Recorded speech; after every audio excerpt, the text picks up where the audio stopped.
our mascot for Whistleblowers of America, and we tell the truth. Truth matters. It's what fights corruption on an international level. And in that vein, and I'll tell more of my story later, but in that vein, I want to introduce our keynote speaker. He is the Secretary General for the Ministry of Justice in Greece. So I'd like to call up to the podium Mr. Panos Andreas. Alexandros. I was practicing and I still got it wrong. I'm so sorry. Good morning, ladies and gentlemen. First of all, it's an honor for me to participate in this event as a speaker. As we gather here today, we stand on the soil of a nation that, as we say, birthed the very concept of modern democracy. Of course, it's a milestone. Whenever you will come to Greece, we will remind to you that you were here, it was the birthplace of democracy. Of course, the modern democracy has not big similarities with the ancient one, but we refer to that. Greece, with its history, has long been a beacon of enlightenment where the ideals of justice, liberty, and equality have flourished. Our Justice Department is not just an institution. It's a custodian of our constitutional values, or it should be so. Today, I am honored to announce the commencement of the first international conference organized by the non-profit organization with the name Liberty of Speech. Founded by our very own Greek non-traditional advocate and international whistleblower expert, Mr. Aris Danikas. This conference marks a significant milestone in our pursuit of transparency, accountability, and protection for those who dare to speak truth to power. At the heart of our discussions lies the Greek whistleblowing protection law. It's the Law 4990 of 2022. Recently published in the Government Gazette, this law bears the title, Protection of Persons Reporting Violations of EU Law, incorporation of said directive of the European Parliament and of the Council of October 23rd of 2019, and other urgent regulations. This administration has achieved a remarkable feat by seamlessly incorporating the EU directive into the Greek legislation. By doing so, we have established a robust legal framework, one that provides clarity and protection for individuals who courageously report breaches of EU law. Our commitment further does not end here. It's our mission to further refine the framework, aligning it with the highest standards set forth by EU directives and best practices. As we delve into the intricacies of the public disclosures, we recognize that it is not merely a legal concept, but a fundamental expression of our shared humanity. The human factor, the courage of those who raise their voices against corruption, injustice, and wrongdoing is at the core of our endeavor. We seek to learn from experts across the globe, embracing best practices that empower and safeguard whistleblowers. Ladies and gentlemen, let us engage in thoughtful dialogue, exchange ideas, and forge alliances. Together, we shall strengthen the shield of justice, ensuring that those who speak out about wrongdoing are shielded from harm. For protecting the whistleblower, we protect the very fabric of our democracy. Thank you very much, and I am sure that you will discuss merrily on all the issues, and it will be a very fruitful discussion and very fruitful also results. Thank you very much.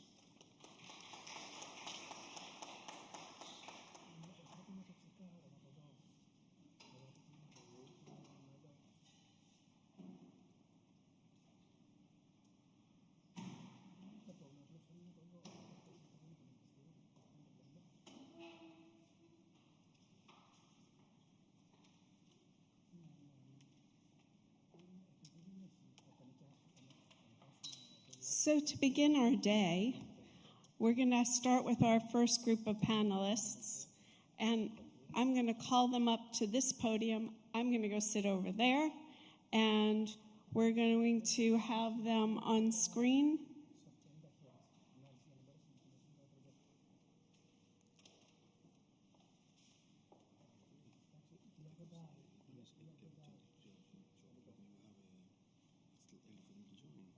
Is it too early?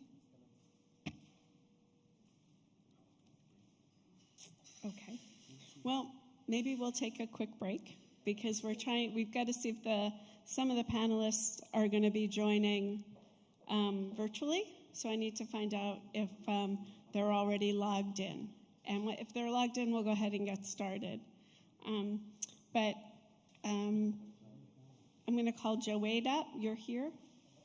And if you want to come to the podium, and I'm going to go to the moderator table.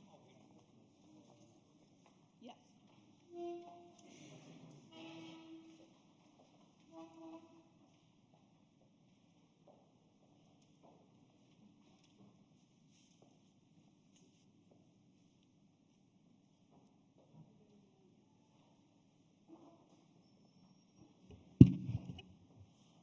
All right. Do you want Joe to start? All right, so we do have some panelists that will be joining. So we're going to go out of order a little bit, and I'm going to start with my colleague and friend, Mr. Joe Wade, an attorney that I got to meet several decades ago when we were working on veteran disability benefits together, and then we worked at the Pentagon together. So I'll let you introduce a little bit more about yourself, but I think that your background and what you do as a law professor will be very interesting to this group. Thank you, Jackie. Thanks for inviting me. Basically, a background. I worked for the Navy for 27 years. During that time, I was asked by the Secretary of Defense to write the first Constitution Day program mandated by Senator Byrd. And it was interesting. I learned a lot about the Constitution, and it was taken. The particular course was taken by over 10,000 DoD employees and Department of Justice employees. So I'm fairly familiar with the Constitution. I want to discuss that a little and explain where we are in the whistleblowing world. First of all, a little history. The first time that we start talking about the federal government is during the Articles of Confederation. Articles of Confederation were a little bit odd because there was absolutely hardly any authority at all on the part of the federal government but for national defense. So things like commerce, things like whistleblowing are things that were never mentioned in the Articles. And then 1787, we have the Constitution come into play. And what they're doing is they're saying, well, wait a minute, we need to have more federal regulations, but not too much more federal regulations. So we had the Bill of Rights, and the Bill of Rights, a lot of people think, are basically the rights of individuals. Conservative jurists would say not only are they rights of individuals, but also rights of the state. The 10th Amendment specifically comes out and says if there isn't something that is specifically mentioned in the Constitution, then that responsibility, that freedom lies with the state, not with the federal government. Good case in point is what we just heard, I believe it was last year, maybe the year before that, the case of Roe versus Wade being overruled. The reason for that isn't so much of a discussion of abortion, but rather the state's rights. Who has the right to legislate what's an abortion? It's not mentioned in the Constitution. So under the 10th Amendment, the justices came back and said that should be within the power of the state and not the federal government. So let's go back to whistleblowing. The problem that we have with the whistleblowing issue is not only do we have federal entities doing whistleblowing and controlling whistleblowing activities, but also the states. So we don't have a unified program for all whistleblowers to attend. It's also difficult on the part of attorneys because there's so many forms that we have to address. They all have different rules. There's no uniformity. It would be great if we could have a uniformity for people that are that need assistance as part of a whistleblowing group. So we have federalism, the 10th Amendment, and it defines the concept of federalism. And it says, and I'll quote the 10th Amendment, it's very short, the power is not delegated to the United States by the Constitution, nor prohibited by the states, are reserved to the states, respectively to the people. This is where I believe the Constitution should apply as far as whistleblowing is concerned. The issue that we have with that is how many whistleblower protection statutes are there? It can be confusing for the whistleblower as to what statute we were talking about. I did a survey on April 25th, 2024. The Congressional Research Service identified 65 federal statutes that protect whistleblowers. Oh, thank you. Now, the majority of those federal statutes have to do with the Occupational Safety and Health Administration, which enforces more than 20 of these statutes. The interesting thing about that is that each statute has a different limitations. Why is it that in some statutes it says that a time frame in which a complaint can be filed is 30 days? And other statutes that apply also to the OSHA, Occupational Safety and Health Administration, is 180 days. Why should they be so much different? We don't know. There are 355 federal and state codes that mention whistleblowing as of today. These are not only from the federal government, from the state, Indian tribes, Guam, and Puerto Rico. Why do we need so many different variations of the statute? Does it make sense to anybody except for the 10th Amendment, which was 1787? Things may have changed. On top of that, you want to go into cities and towns? 65 municipal codes on whistleblowing. Why? Explain to me why we can't have a unified system. It's very difficult for a lot of people to understand, including attorneys. Another issue that we deal with every once in a while is something called American exceptionalism. And what that does is supposedly gives the United States universal jurisdiction to try certain individuals in different countries. Goes back to the 1630 when John Winthrop came up and said, "We shall be a city on a hill. The eyes of all people are upon us." We thought that God had given us America, and it was our responsibility to express democracy throughout the world and punish people who weren't in cooperation of democracy. Has it been enforced? Yes, but the courts are not all that reluctant to agree with that. The other thing that we're talking about is when do we have a state determining what a whistleblowing statute is and the federal government? We have something called the Civil Rights Act of 1964, and what that basically says that under our Constitution, although it doesn't discuss civil rights, doesn't discuss whistleblowing, if anything affects interstate commerce, then the federal government has a say in it. So can we make the argument that whistleblowers definitely affect interstate commerce? I would say we can. So I would argue that we have the authority within the Constitution to come back and say we need a unified system, rules, regulations. Not only do we need that, but the people that are advocates for the wounded warrior, perhaps they need certification of some sort. We do that for lawyers, doctors, dentists. Why not people that affect people's life, the rest of their life? We need all these in my mind, in one package. And although it's a great Constitution, maybe it needs changing, but we do have issues that need resolving. It's just ridiculous. We've had over 20,000 cases in 2022 of people coming in and suing the government for the retaliation of whistleblowing. Why? Why do we have such loose laws? We need that unified system. We need the unified code to assist the people to know where to go when they have a whistleblowing problem, and we'll see where it goes from there. Any questions? Okay, next. All right. Joe, thank you very much for that overview of the U.S. system. It is complicated and complex. And I know that we have a lot of international interest in the U.S. system because of the Sarbanes-Oxley and Dodd-Frank Acts that allow foreign nationals to bring their cases to the U.S. And we've seen, I think the last Department of Justice report that I looked at, there were 130 other countries, people from other countries that brought their cases to the U.S. And the Department of Justice recovered billions of dollars since the inception of those laws, and millions has gone to the whistleblowers.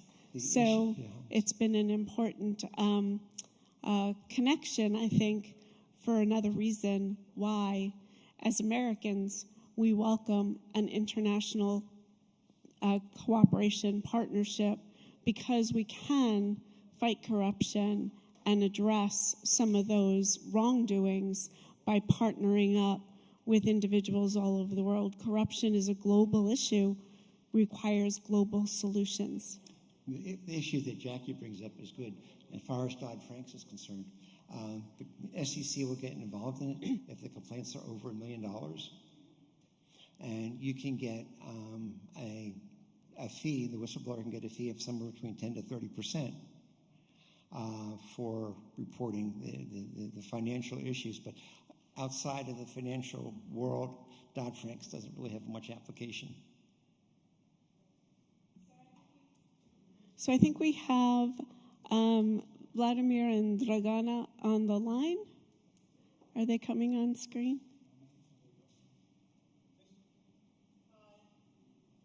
Oh, hello, hello, hello. Hello. Oh, can we get them full screen?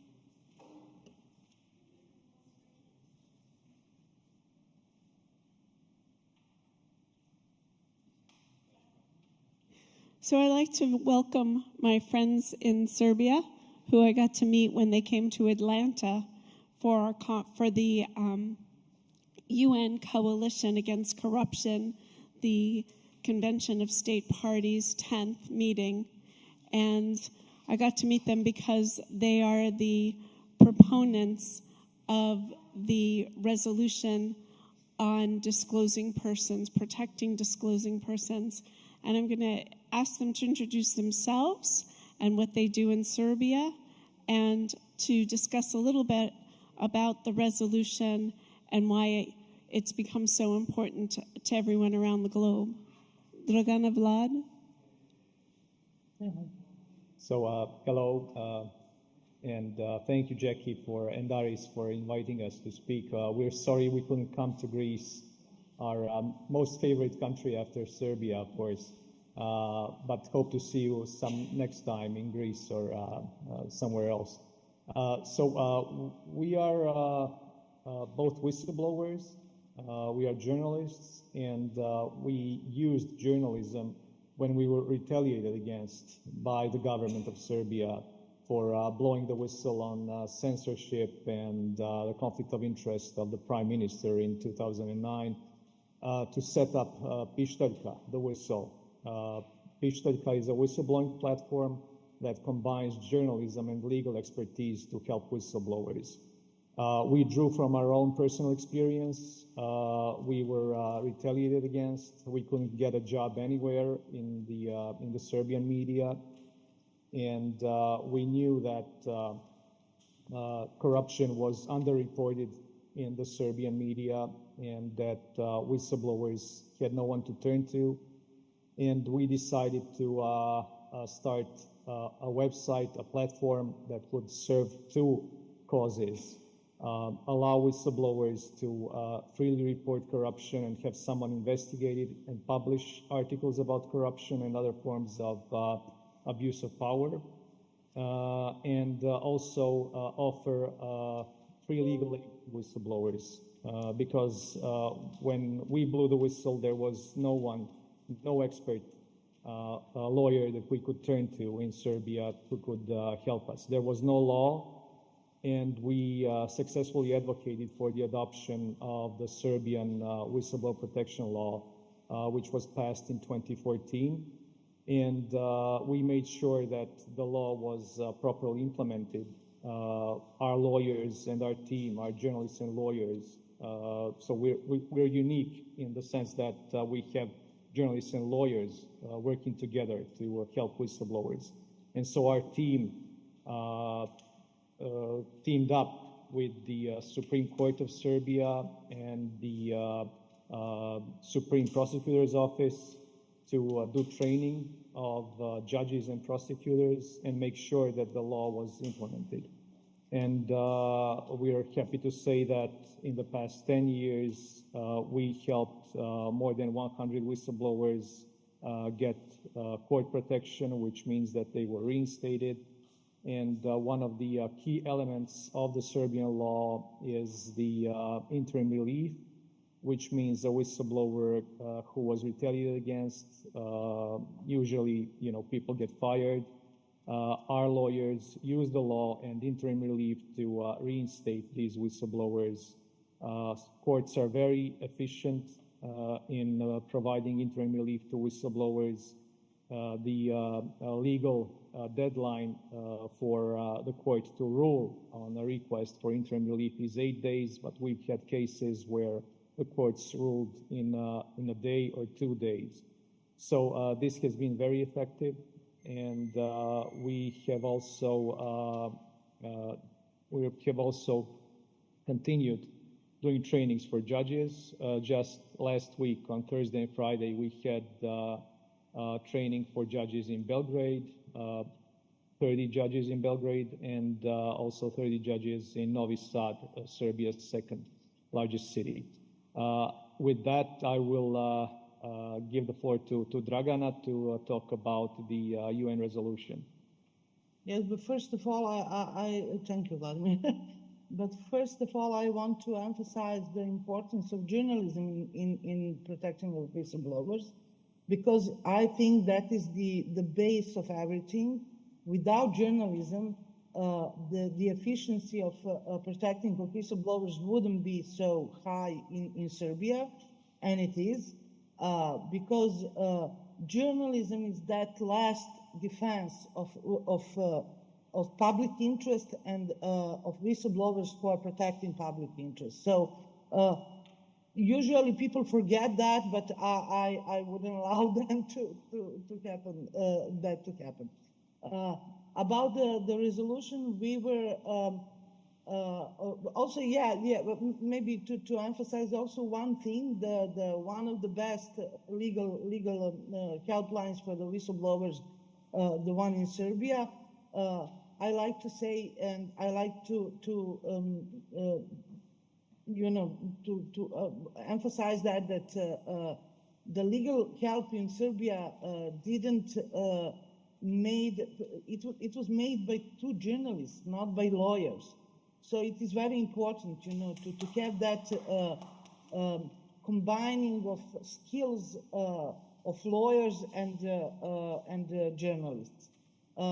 So that is the way how we took the place in making of resolution, the same way as we made the law in Serbia.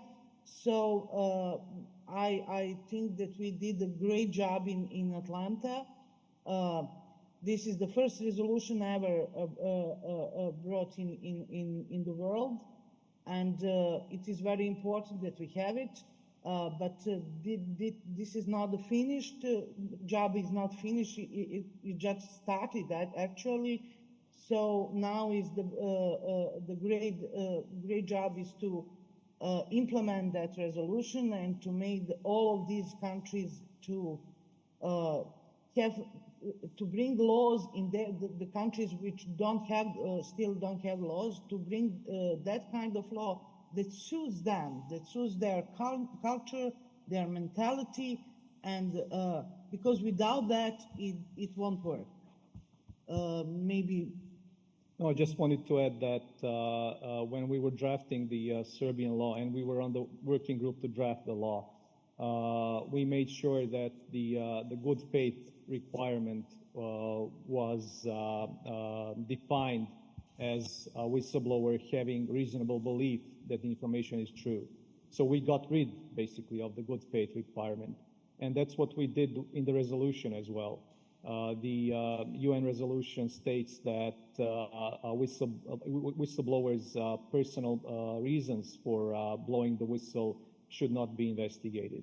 And that makes sure that whistleblowers do get protection, and that the institutions do not drag their feet by investigating what the motives of the whistleblower were to report something. So we think this is a crucial element of both the Serbian law and the UN resolution. Jackie. Thank you. So I think one of the things, as I left Atlanta, and we were very excited about this resolution, and because I can sometimes be a little concrete in my thinking, it's so what are some of the next steps? How do we take the resolution, especially as NGOs? What do we do? I mean, how are we supposed to use the resolution? Are we lobbying? Who's lobbying? Where do we go from here? I know we have 2 years till the next COSP 11, and I thought it would be helpful to get some guidance from you as to, so now what? Well, I think for NGOs, the resolution is a good stepping stone and a direction where to go. I think the language of the resolution is surprisingly strong, and Jackie, that we spent hours and hours in Atlanta negotiating on some phrases that were finally, accepted by everyone, by all 190 countries that are, that signed the UN Convention Against Corruption. So there's, the good faith language, which states that whistleblowers' motives should not be investigated. Then there's the acknowledgement of the role the media and the civil society play in the protection of whistleblowers. There's a requirement for all governments to provide free legal aid, expert legal advice to whistleblowers. So this is something that civil society, NGOs should work on and make sure that their governments implement the resolution. Actually, Dragan and I are going to Vienna to the UN conference on the implementation of the UN Convention Against Corruption tomorrow. This is why we couldn't come to Athens. But we are going to discuss the implementation there. We're again going as experts to the Serbian government, which is a breakthrough in its own cause, because in Atlanta and in Vienna beforehand, our government let us negotiate on behalf of Serbia. And this turned to be very good, because we got the support for the resolution from a number of countries. We had Palestine with a similar text that we merged. And then we had, surprisingly, the Russian Federation co-sponsored the resolution, and Saudi Arabia. So even these countries, we can say to them, look, your government decided to sponsor or co-sponsor this resolution, so you need to take further steps to implement it. What else is important is that there will be events that the UNODC, which is in charge of implementing the Convention Against Corruption, is supposed to organize. There will be events over the next year and a half, and then hopefully by the time we reach the end of 2025 and the next Conference of States Parties in Qatar, we will be able to say that there's some movement, that there's some progress. Sadly, from what we understand in some of the translations of the resolution, language differs. So in the Russian translation, whistleblower is translated as informant, and this is obviously something that is not good, but we will have to engage with the Russian government and the Russian organizations because there is a very nice word in the Russian language referring to whistleblowers as uncoverers of corruption. So there is some progress in Russia, and we should,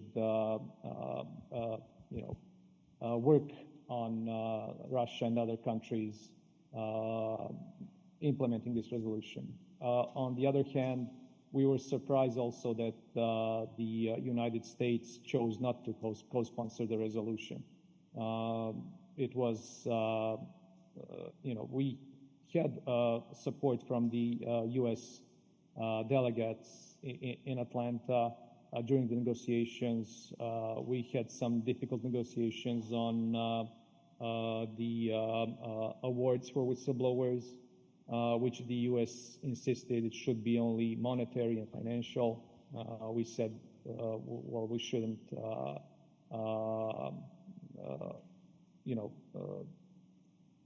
have only financial incentives for whistleblowers. But in the end, the U.S. chose not to co-sponsor the resolution, and I think it was a mistake, but what's there is there. Yeah, maybe we should say that incentives have the meaning, and it is important only in United States. The rest of the world mostly doesn't have that money, and the rest of the world, the whistleblowers in the rest of the world are strongly against the rewards because it's actually, you use somehow on the end it turns out that you use corruptive money to stop investigations, and rewards and incentives are actually more damage for whistleblowers and for the reputation of the whistleblowers. So in Serbia, for example, our whistleblowers were a part of the working group when we made the law. We're strongly against incentives, and now we see in some countries that that kind of meaning is the people are left that as something which is more damage for the protection of whistleblowers than it helps actually. So I think you're raising a good point, and I know it's been very controversial in the U.S. as well as in other countries. We work a lot with the UK and Canada, where they see this incentive program. They call it bounty hunting, and they don't see the values of the incentives. I think one of the other aspects of this too is how much time, energy, and effort is the whistleblower spending on helping the government investigate. I mean, it really does become a full-time job when you get involved in some of these cases. And then, of course, I come from a mental health perspective where I think about not so much rewards, but the compensation or the restitution of the whistleblower for what they've lost in their life during the journey of being a whistleblower. So I think we have a lot of work left to do in that area as well. Ari, were you wanting to make a comment? Did you have a question? Yes. Hi, and thank you for joining us today. A few points. Public awareness, very important role for the NGOs. When we dealt with the transposition of EU public disclosure of 2019, I think it was, I was part of a team that we dealt by Transparency International Greece. So we handled the expanding anonymous tipping, for example. We did the public awareness campaign in Greece. And funny you mention it, the translation was such a major issue. How do you explain whistleblowing in Greek? You don't, there's no word for it. So I figured out that English-speaking countries within the EU, they had no problem understanding the concept. So I try to make my team understand that we need to figure out that this is it's a whistleblower concept. It's a concept itself. I didn't like the idea of, tigers or whistleblowers, because exactly it's translated to pigs, cockroaches, rats, informers, informants. We've been there, we've done that.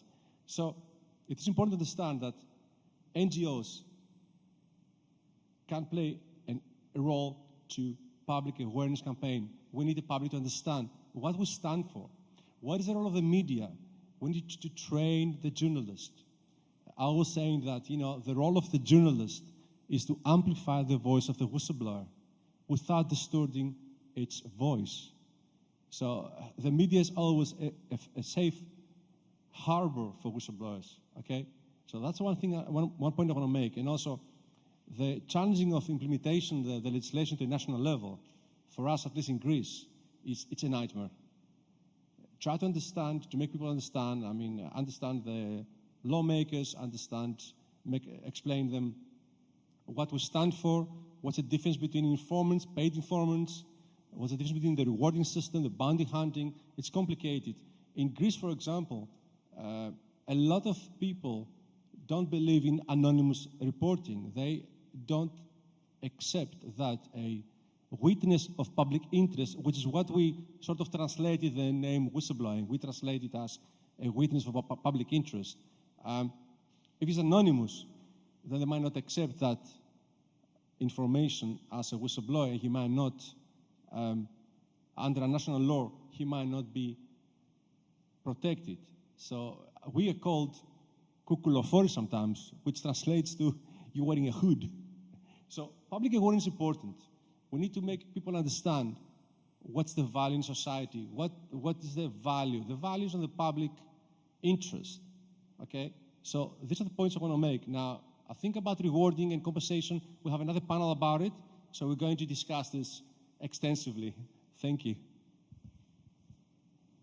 Just a couple of points, Aris, and thank you for your comments. So we used, because back in 2010 when we launched Pištaljka, we were already journalists with long careers, and we used journalism to promote whistleblowers and the idea of whistleblowing. And when we were drafting the law, well, immediately before that, we started using, and on our website, a word that was coined for a whistleblower in the Serbian language, which roughly translates to as alarm raiser, uzbunjivač. And it was this word that became a household word for whistleblowers in Serbia. And then it was entered into the law, and then it became a legal term.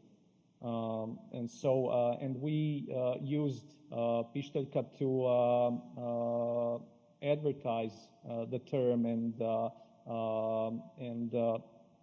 but it was mostly through presenting whistleblowing cases and whistleblowers themselves. We would say, this is a whistleblower who's done this and saved you this much money, or saved your lives, or maybe it was about getting the public to understand why whistleblowing is important and who whistleblowers are. That they are not some crazy people that just go around and report anything. It's people who care about their immediate community and the wider community. If I may say,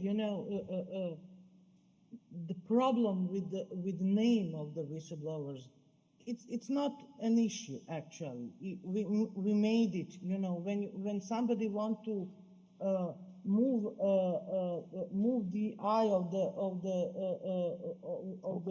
focus from the essence, we are dealing then with the name. As Vlada said, we didn't have the name. The whistleblower in Serbian doesn't mean anything, actually, and sometimes it can be pejorative connotation have. It have pejorative connotation.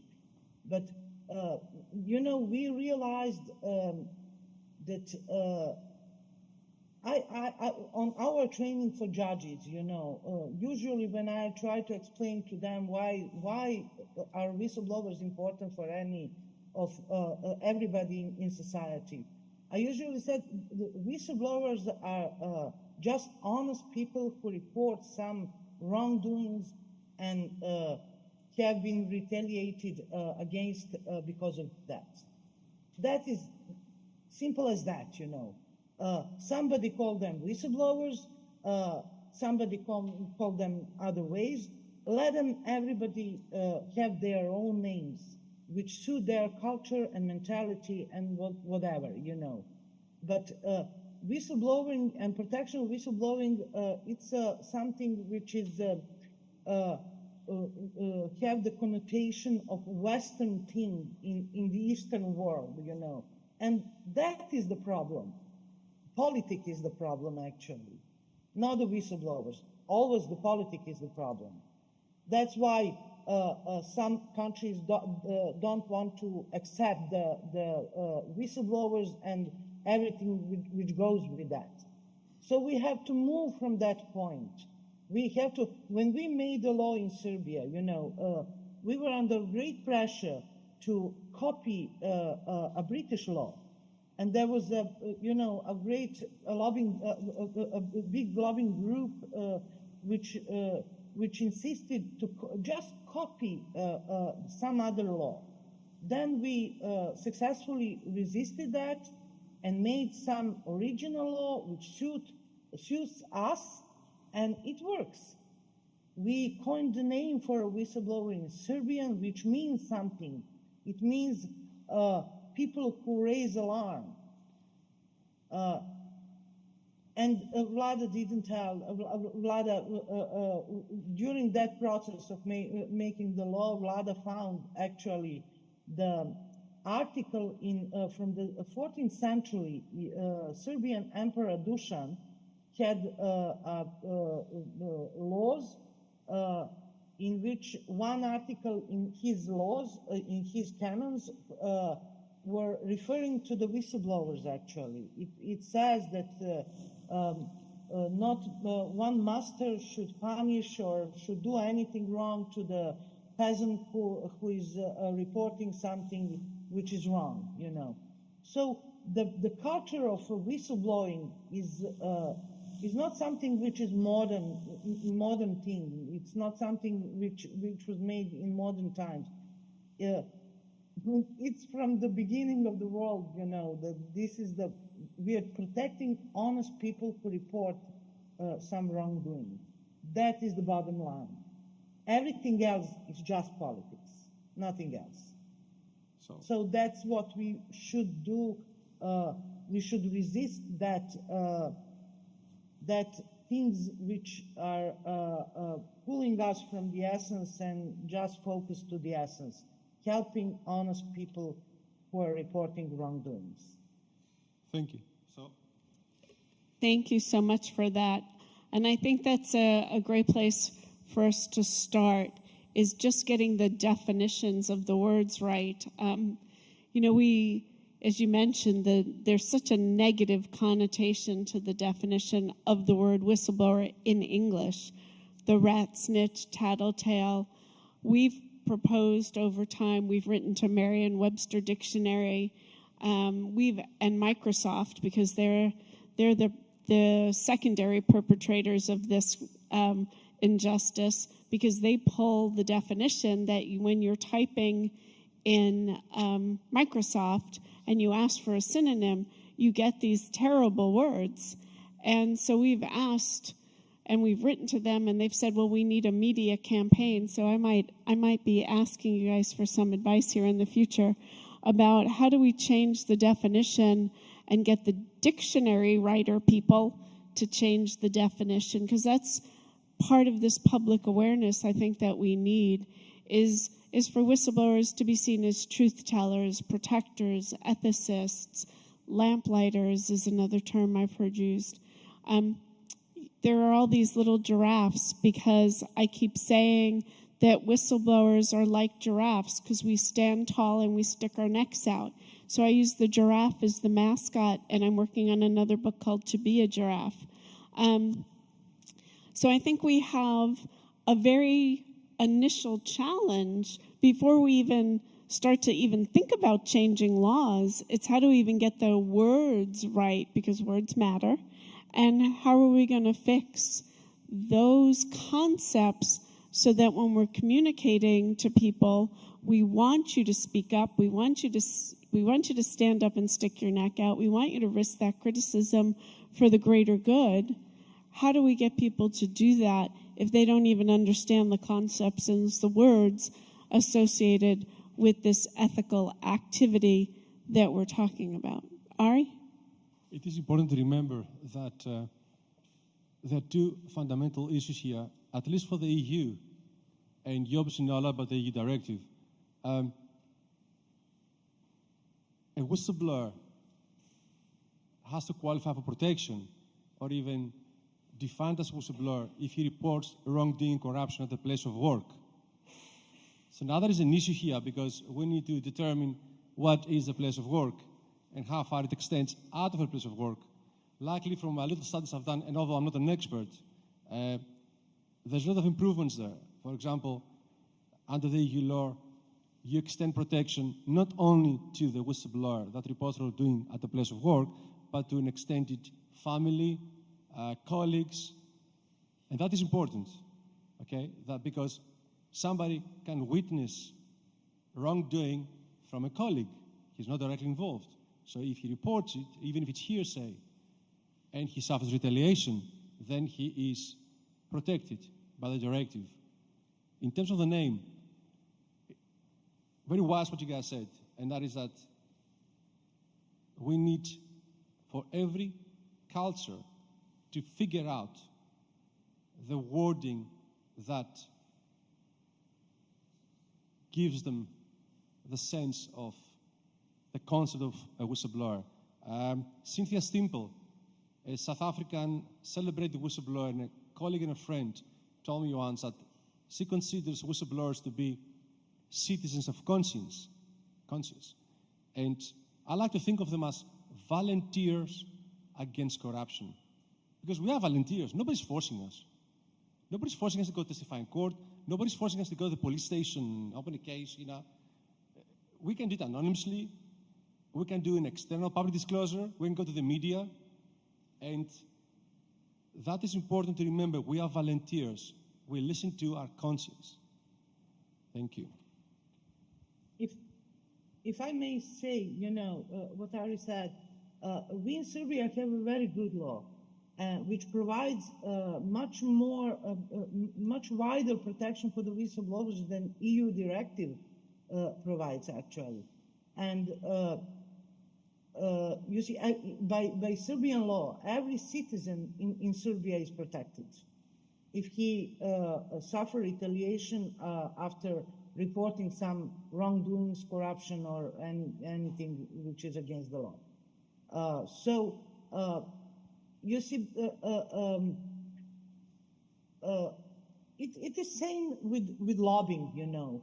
I like to say that when we lobbying today, we have to have in mind that corruption today is wrapped in legal form, you know. Most of the corruption is legalized. That is our problem, not the name for a whistleblower.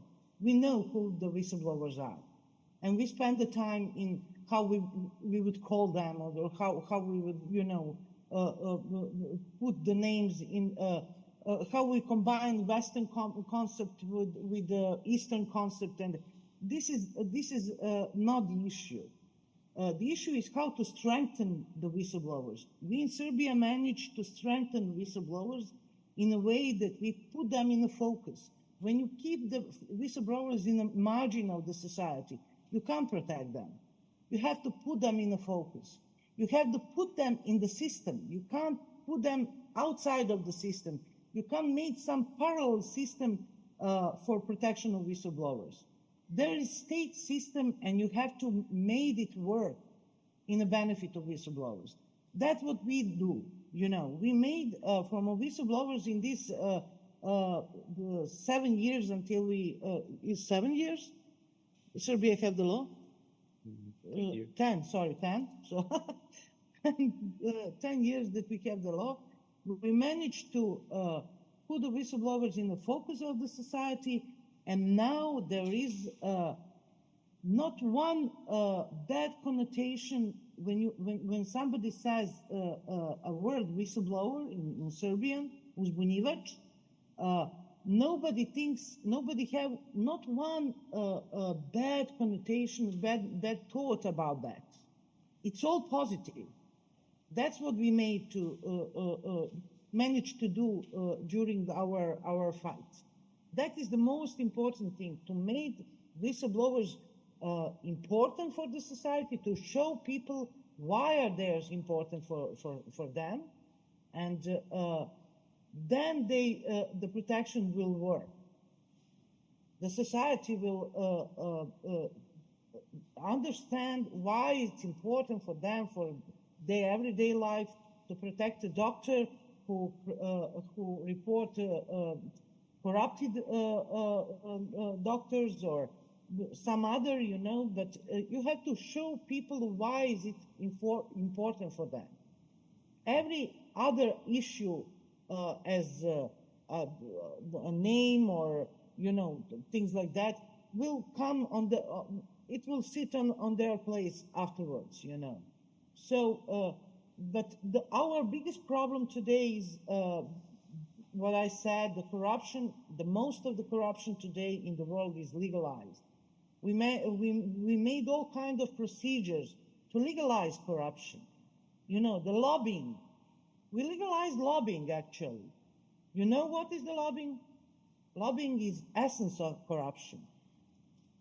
That is the problem. And we accept it. We made corruption acceptable. That is the most biggest problem that we have.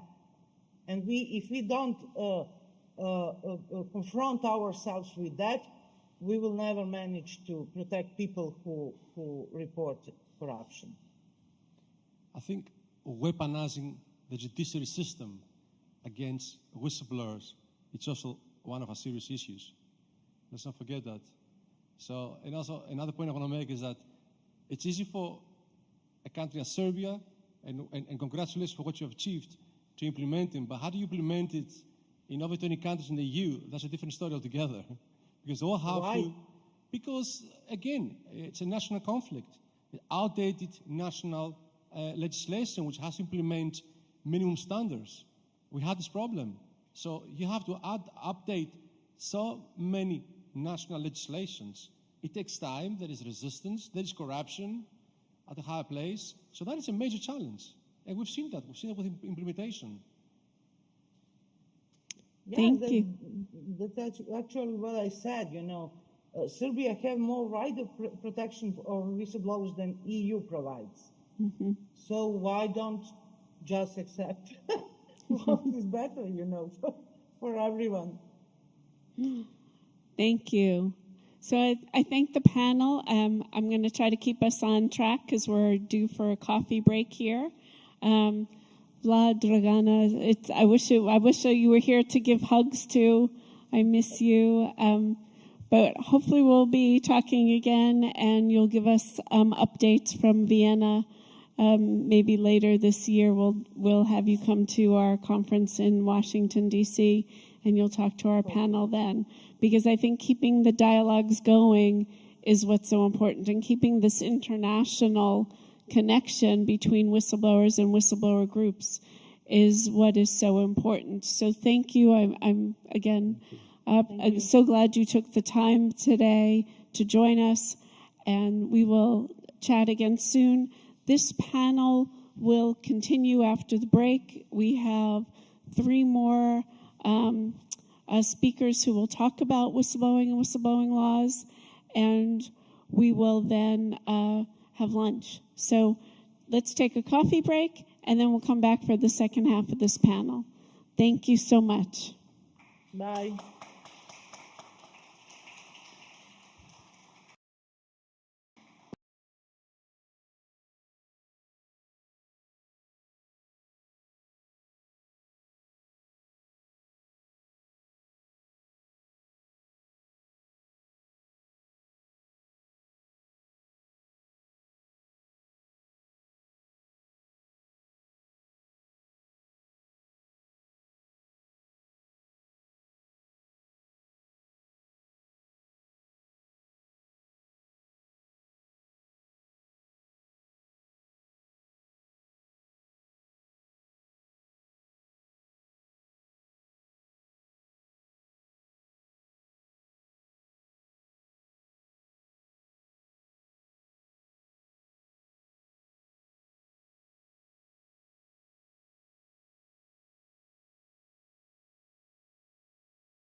with the second half of our whistleblower legal panel.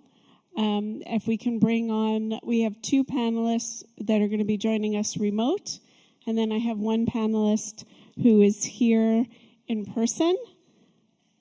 And I think we have Dr. Portis.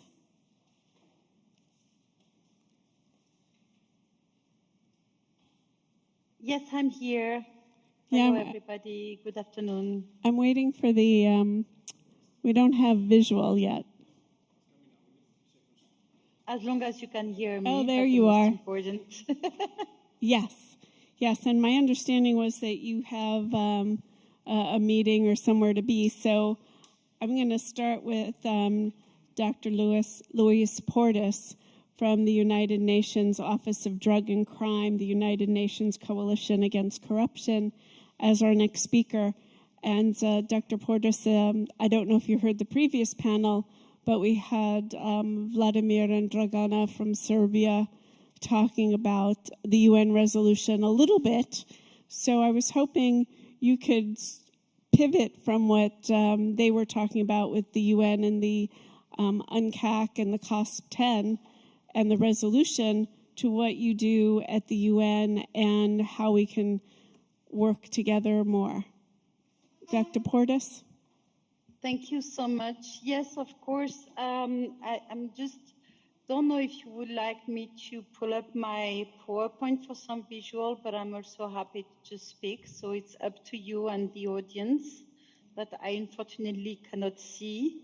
I was indeed unfortunately not able to connect for the first part of the meeting, but I'm very happy to be here. It's up to you. Please let me know what you prefer, and I'm happy to start. If you have PowerPoints and you want to, and you can share the screen. Oh, well, we just lost you. I'm here. Okay. Yes, there you are. You're back. Yeah, no, sure. I'm happy to share, but it's impossible for me to share it, but that's okay. No problem. I can just speak. So yes, indeed, I'm very happy to know that Vladimir and Dragana were there in the first part of the meeting. There were indeed really the engine, the motor behind the resolution that is a cornerstone, a very important moment for UNODC. It's true that at UNODC level, as you know, and I think I will speak more about it tomorrow, about the international standards, but we are part of the United Nations Convention Against Corruption. It's part of what we call the global standards and contains the Article 33, which requires states parties to consider adopting mechanism to protect people or reporting person or person who report offense of the convention. Unfortunately, the convention does not use the term whistleblowers, and that was all the problem, if I may say, of our work, of our approach, because as you know, since 2003, we have defined the concept of reporting persons to have some categories of different categories of reporting persons. We are understood as well at international level that not all the persons, all the reporting persons are in the same situation, and not all of them needs the same kind of framework or protection of measures. So the states need to adopt different measures, different frameworks. And one of them is obviously whistleblowers. So this resolution is very important to recognize everything that we have been doing since, I would say, approximately 10 or 12 years now that we have been working with countries in supporting them in developing and strengthening their dedicated whistleblower protection frameworks. So what I'm about to say, I just want to let you know that it's not UNODC or UNCAC only, but this is the result of all the international standards, including now the resolution. What are the key elements? How do we define who is a whistleblower at international level? So I hope I will be able to speak for the entire community that is working on that at global level, UN included, obviously. So for the key elements, basically, for the definition of who is a whistleblower, the key word is to say that not all reporting persons are whistleblowers. And whistleblower is a very specific category. However, it's very difficult to have a proper definition. When I mean proper definition, is like a universal definition. Most of the international instruments, most of the national laws that we are considering as good practices do proceed with a list of persons, a list of personal scope. But it's really what we call the insiders. So whistleblowers are considered, are more focused on insiders of all kinds of workers, people who are made aware of wrongdoing in the professional context, in their work-related environment. And again, this is exactly what the resolution is mentioning in one of its preamble paragraphs. So we are focusing on the workers, but we don't want to limit the workers. Like, it has to be open to all kind of workers, all kind of definitions, because many countries say employees, but employees may refer to a specific definition that is included in the labor code. And the international good practice wants that we open to all kind of contracts, to all kind of workplace, also to be more sensitive, inclusive toward youth, toward gender. We have to open to all the category of workers with or without contracts, or without being paid. And because they are made aware of wrongdoing in their professional context, obviously one specificity of the whistleblower is that they are facing mainly professional retaliation. But this should not, we should not forget that they may face as well physical retaliation. So a good whistleblower protection system also should include both kind of protection and should include whistleblowers as possible beneficiaries of this kind of witness protection programs that we know should not be only limited to witness and not only limited in the period of criminal proceedings, but also being extended outside. Also, the material scope is a bit different than what is said in UNCAC, and I think this is also what we discussed a lot during the resolution, because in the UNCAC, of course, it's an anti-corruption instrument, so it's limited, or it's kind of said that people should be protected for reporting corruption. However, in practice and in international good practices, of course, we don't want to limit corruption or criminal offense, because if you tell an employee you can report corruption, then the employee will need to know what is a corruption, and we need to know that what he has in front of his eyes is actually a case of corruption.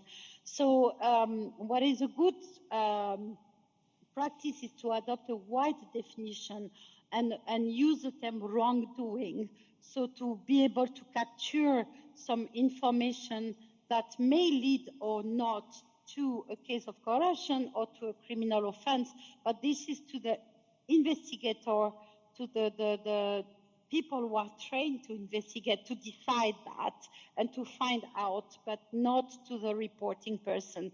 Protecting reporting person is also not putting them in a place when they have to sort of pre-investigate before reporting.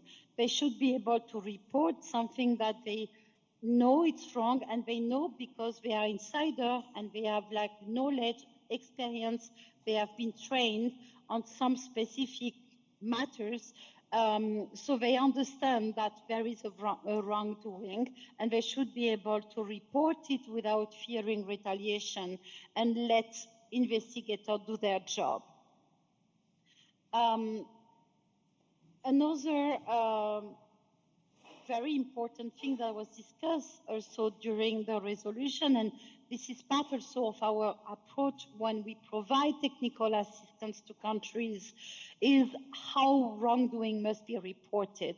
The Article 33 of the Convention provides that the disclosure should be made in good faith and on reasonable ground.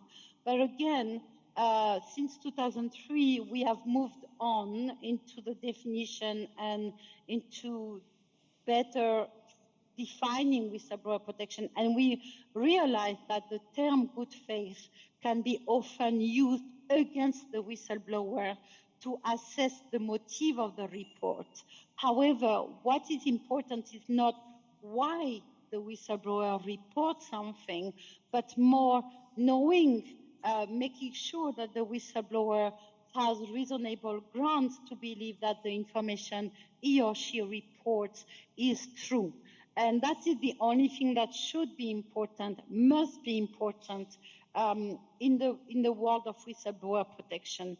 We should never know and never have to know why. Is it because of personal gain?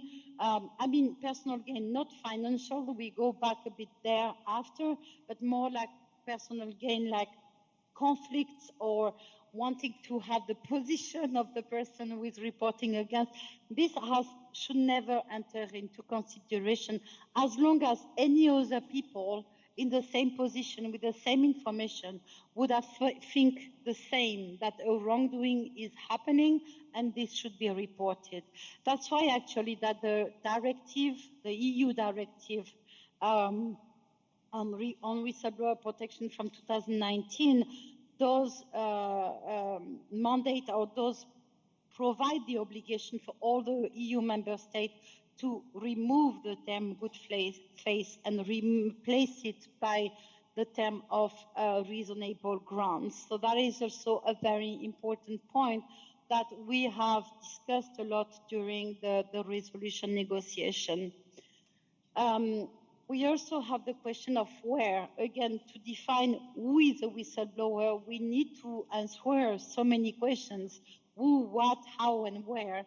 And then what are the protection applicable? For the where, it's like, because that is a big difference between a whistleblower and other category of reporting persons, is that the whistleblower should be invited, encouraged to report internally first within their workplace.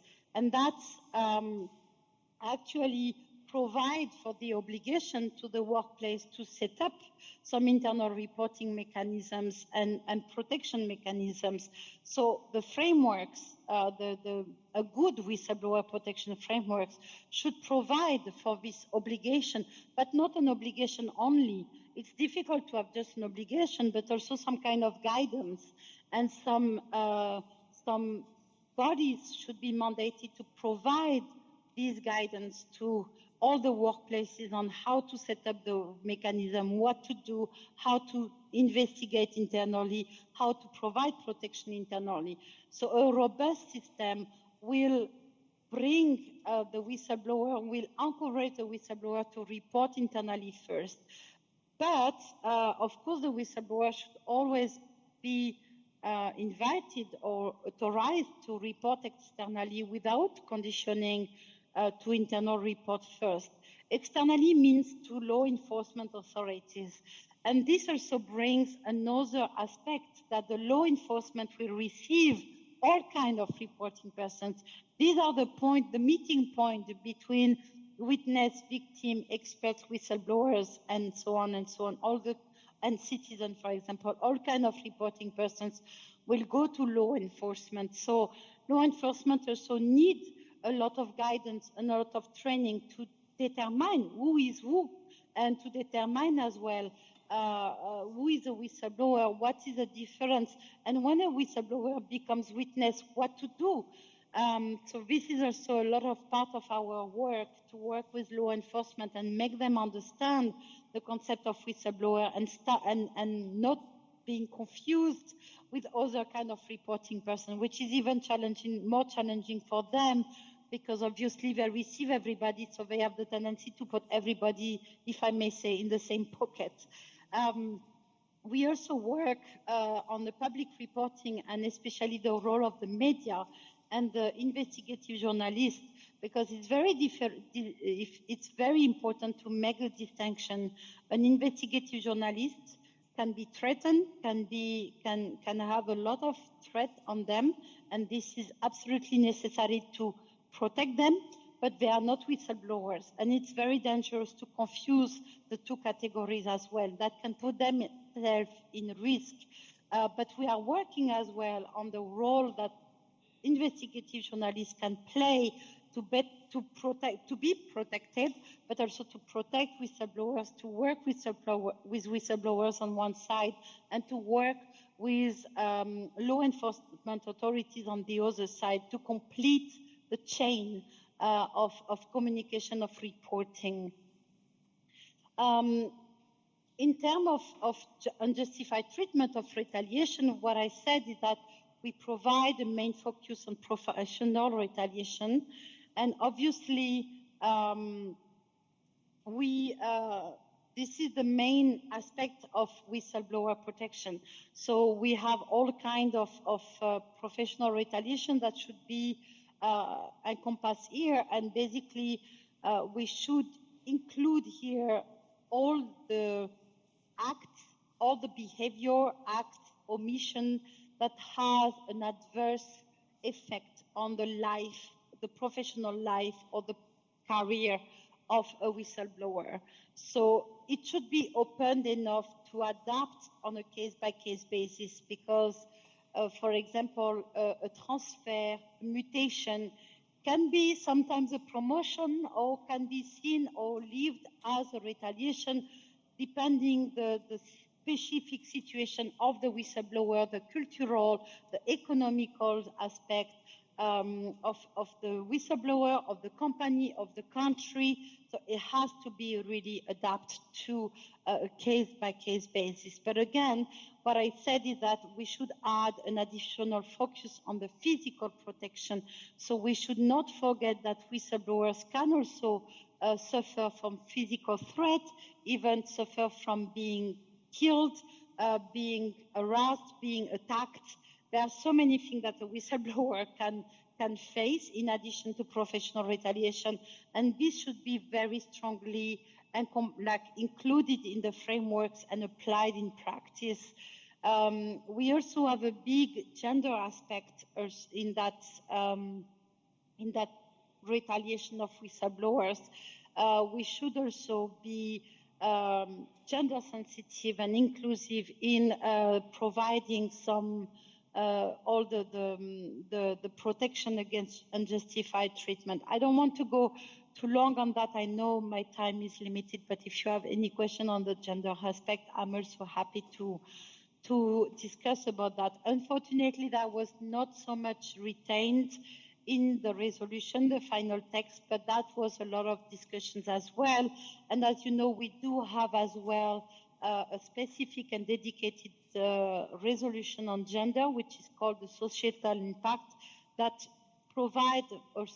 has a paragraph on the gender aspect of whistleblower protection. So this is also a huge part of our work. In terms of protective measure as well, there was also a lot of measures included in the resolution that we are also providing technical assistance to countries on, measure to prevent retaliation, measure to stop or compensate retaliation that occurred. That can be some temporary measure to, for example, put distance between the whistleblower and his company or his or her company or his or her original team, but also some measure to protect the whistleblower for being sued constantly, because we know one of the first measures is to, I don't remember the exact term, but I'm sure you have it, but to exhaust the whistleblower, exhaust his or her finances by compiling up a lot of procedures and suing the whistleblower against defamation, against because he or she has broken the confidentiality clause of of their labor contract.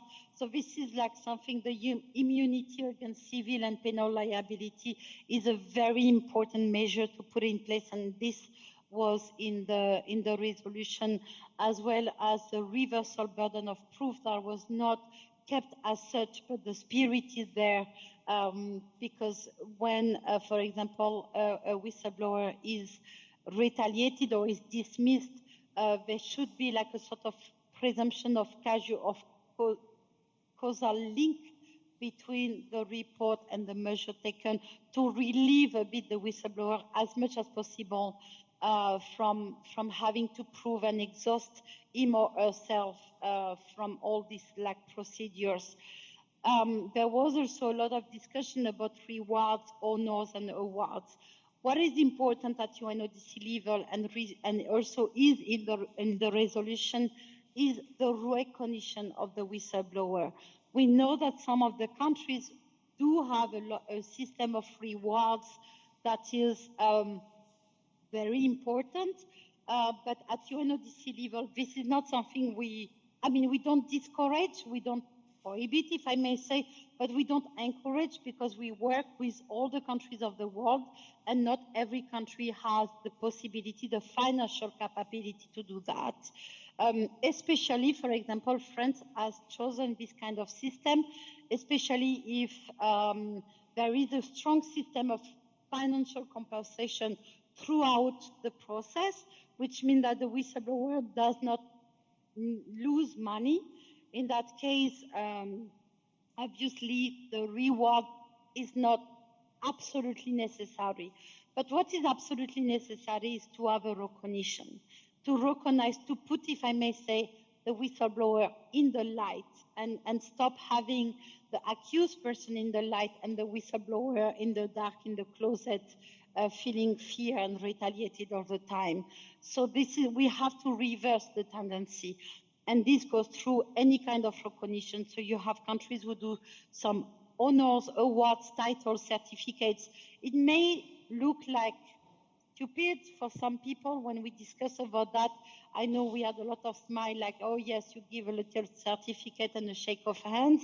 But in some contexts, it works actually, because the light that it brings and the recognition by the government can be enough. So it has to be adapted to the different situation of countries, the different, again, economical, cultural, and historical contexts that are very different from one country to another.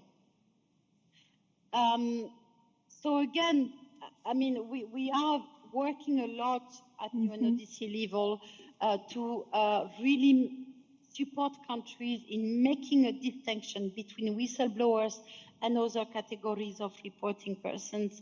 And we do have, of course, we have direct approach through training, through legislative drafting support, assistance, comment, advice. We do all this kind of work.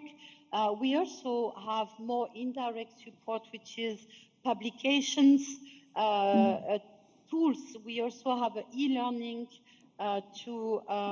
Dr. Portis, can you give out some of the websites for those resources? And yes, is your... on our UNODC website, I will put it in the chat, if that's possible, or send it to Aris. But of course, I will send you all the documentation. But we do have, so I said we have e-learning tools. We do have some publications. The latest one can be very interesting for not only countries, but people.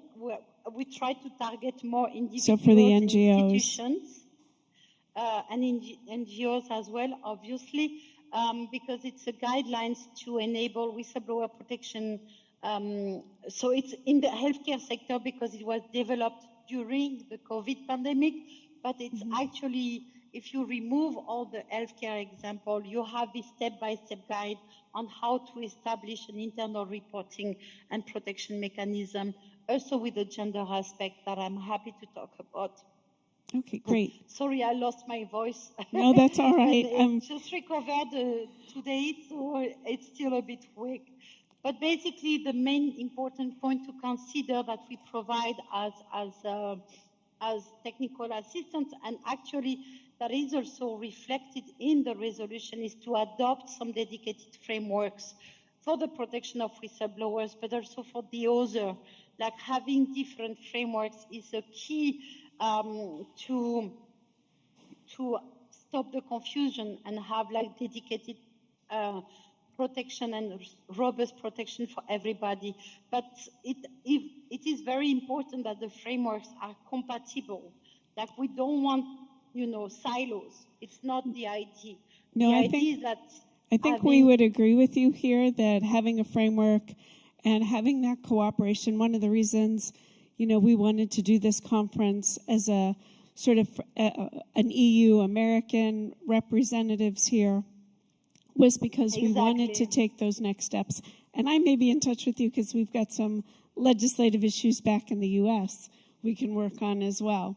But I want to move on because we do have other panelists, and I want to get to leave some time for some of the other panelists to have their allotted time as well. But let's follow up because I think there are some important things here. The technical assistance that the UNODC offers, I think, can be really helpful to a lot of us, especially some of the smaller NGOs in this space that want to help move forward. I know there's another panelist online, but I also have a panelist here in the room. Are we ready for online, or should we move to in the room? Okay, so if it's all right with you, we'll work on the online, or do you want to go next? Okay, so online, we have Dr. Stelios Andriakdikis, who is the reader in corporate and financial law, Brunel University in London. If you can come on the line, and then, of course, I always ask all of our people who come online to introduce themselves as well. Many thanks. I hope you can hear me. You can see my screen. Yes. I am Stelios Andriakdikis, and I'm working in Brunel University, London. And my area of research is whistleblower protection. I'm a lawyer, but today I will not talk about the law in particular. That's something that has been discussed already and will be discussed later on, today and tomorrow. What I would like to talk about is one element that creates problem in ensuring effective whistleblower protection beyond issues of enforcement or problems with the letter of the law, loopholes and other lack of clarity. So I will talk about the cultural element, in particular the lack of cultural shift in favor of whistleblower protection.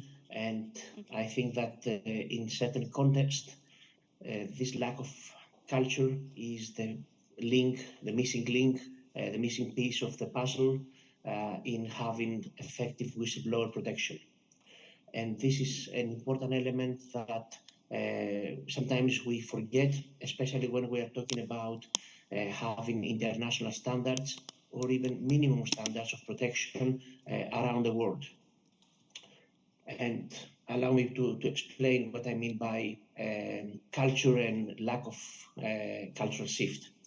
There are many countries or many cultures where still, even nowadays, whistleblowers are considered to be traitors or disloyal, and this undermines their credibility and undermines as well what they are trying to report. So this is something that we definitely need to remember. I have done interviews in certain countries, particularly those that were in former socialistic countries in particular. And what has been said was that the older generation in particular find it very, very difficult to accept and to work with the idea that someone can report something to the authorities, or someone can work with the authorities in order to expose a certain event. So it is something that we cannot change because it has to do with their past and their with their social reality. And it will take time until these countries or these cultures get more used and accustomed with the idea of whistleblowing. In addition, because there are many different levels, and we need to check all different levels when we're talking about society and culture in particular. So there is always the threat of retaliation. We have seen many stories on the internet, on different sources about people who have been retaliated, harassed, have lost their jobs, have had their career ruined, in order not because they have done something wrong, but because they have done what the law says. And there is a huge gap between what the law says and what happens in reality, or if you may, the law in the books and the law in real life. And if we add in that fear of retaliation and harassment, the lack of moral support that exists, because not every country is lucky enough or has the resources of having organizations and people who can offer firstly moral support and then actual support, financial support or legal support to whistleblowers in order to get the validation and the help that they need in order to report and later on to face the consequence of their actions. That's something that I have been discussing a lot with people, my family or friends who are not lawyers, and they are really struggling to understand what whistleblowing is or what the provisions really say. They are struggling even with simple concepts like my panelist was talking about before, about good faith, for example. And another level in this perception of society and culture is that it can be a taboo. There are countries where it is not acceptable, or it is not very common to have someone reporting people who are above them in the hierarchy of a company or of an organization or the society as well. And a very commonly used example is the one of Japan, which is a country that has whistleblowing legislation for almost 20 years. But at the same time, it's a very hierarchical society, and it's not so common and easy to rock the boat or to speak up because it is really a taboo. What I'm trying to say is that culture, people, even in our globalized, interconnected society, they have different customs, different traditions, different history, different social reality. That's why it is not so easy to talk about common standards. And whenever we are talking about legislation or initiatives, we need to take all the cultural element into consideration. So how we can improve the current environment, the current situation, and create a supportive environment for whistleblowers? Again, there are many different levels that started from the people, go to the organization, and also to the media. Starting with the people, it is very important that there is a culture of openness, there is an environment of openness within the organization and also from particular individuals. There are, starting from the terminology, in many countries, there are terms that are used to, instead of whistleblower, that have a very negative connotation, very negative denomination, and this does not create the right environment for someone who wants to do the right thing or wants to speak up because there is something wrong around them, something illegal, and they want to share it. So we need to have openness instead of obstacles, and instead of treating people who are brave and doing the right thing and what the law says with creating obstacles and problems to them. Secondly, it has to do within the organization or the companies or the society. There needs to be the commitment that actually, if there is a policy or if there is a legislation, that this legislation and policies need to be implemented and supported from the top. So from the tone needs to be set from the top, so that whistleblowers can feel that their voice will be heard and what they will do will be appreciated. It's not going to be something that will end their career or something that will create them personal and financial problems.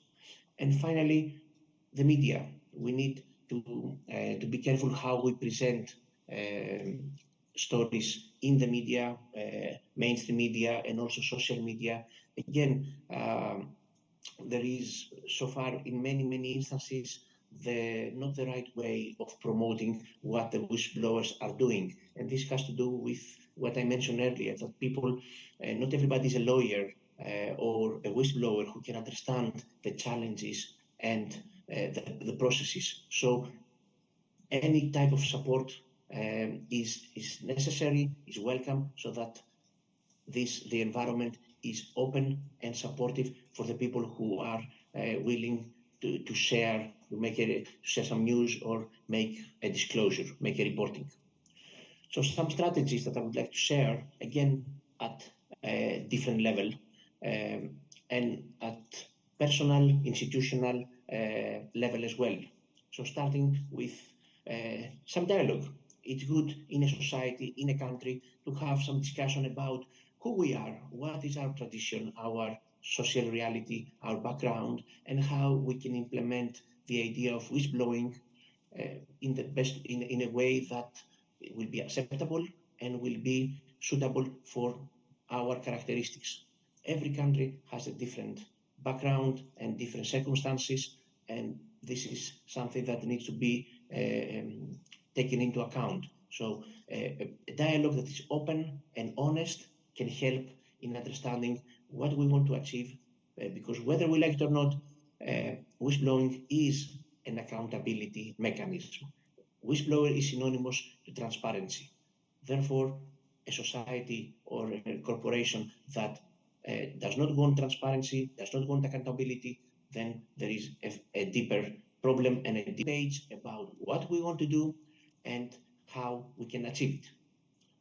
Secondly, at the institutional level, companies, governments, or organizations, every policy needs to be clear, they need to be communicated, and there must be training so that everyone within the organization or the government or the company can understand what they need to do, what are the channels, what are the processes, and how they can follow them if the situation, if the opportunity arises. Thirdly, about media, again, we need more success stories. We need more stories of people not only stories about people who have lost their jobs or have suffered or they are suffering because of making a disclosure, because they are whistleblowers. We need stories about people who have done it, who were successful, and they would do it again. For example, like Aris, who is organizing this conference today, and because of him we are all here today. We need more stories and testimonies of people to share and their experience and be examples to follow and be maybe role models for people who are still thinking or they are not brave enough. And finally, balancing the different interests. Whistleblowing is indeed a mechanism of transparency and accountability, but at the same time, we need to safeguard the interests of the company or the organization at the same time. So that's why we are going back to the idea of the dialogue, so that everyone is on the same page about how and why whistleblower protection exists, whistleblower policies exist, and how they need to be implemented, so that everyone understands and everybody appreciates this option, that this tool, this mechanism for transparency and accountability. And I will close my presentation by saying that it's not only about the law, and I think that if we are staying only and we are focusing only on legislative provisions or policies, and we are playing with the words about how to present certain concepts regarding whistleblower protection, I think we are halfway through having something comprehensive, effective, and efficient. Law comes together with culture. We need to take into consideration the cultural element, either we're talking about a company or if we're talking about a country or even at international level. Only in this way we will have a positive change in the perception, in the approach, and in the culture. And gradually we will create an environment that is open and welcoming for people who want to share information about illegal activities with their employer or with their superiors, so that these illegalities are addressed and fixed and the culpable persons are held accountable. Thank you. Otherwise, we will continue shooting the messengers, and this is definitely something that is wrong, not only because it's against the law, but also it's against the whole idea of whistleblowing. Thank you so much. Thank you very much. If you'll for your stand by, attention. we have one more panelist, and then we can go to some Q&A. So Dr. Vasilios Stanapatalos, I'm terrible with these names, I'm so sorry. He is the CEO of Fraudline Greece. Hello, everybody.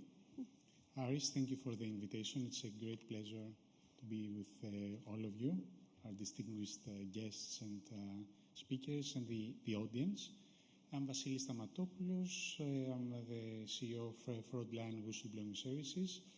Let me give you some background. I'm very happy to be here today because this is where it all started. Our company started virtually from this building because we participated in 2015 in a business acceleration program organized by Technopolis and by Athens.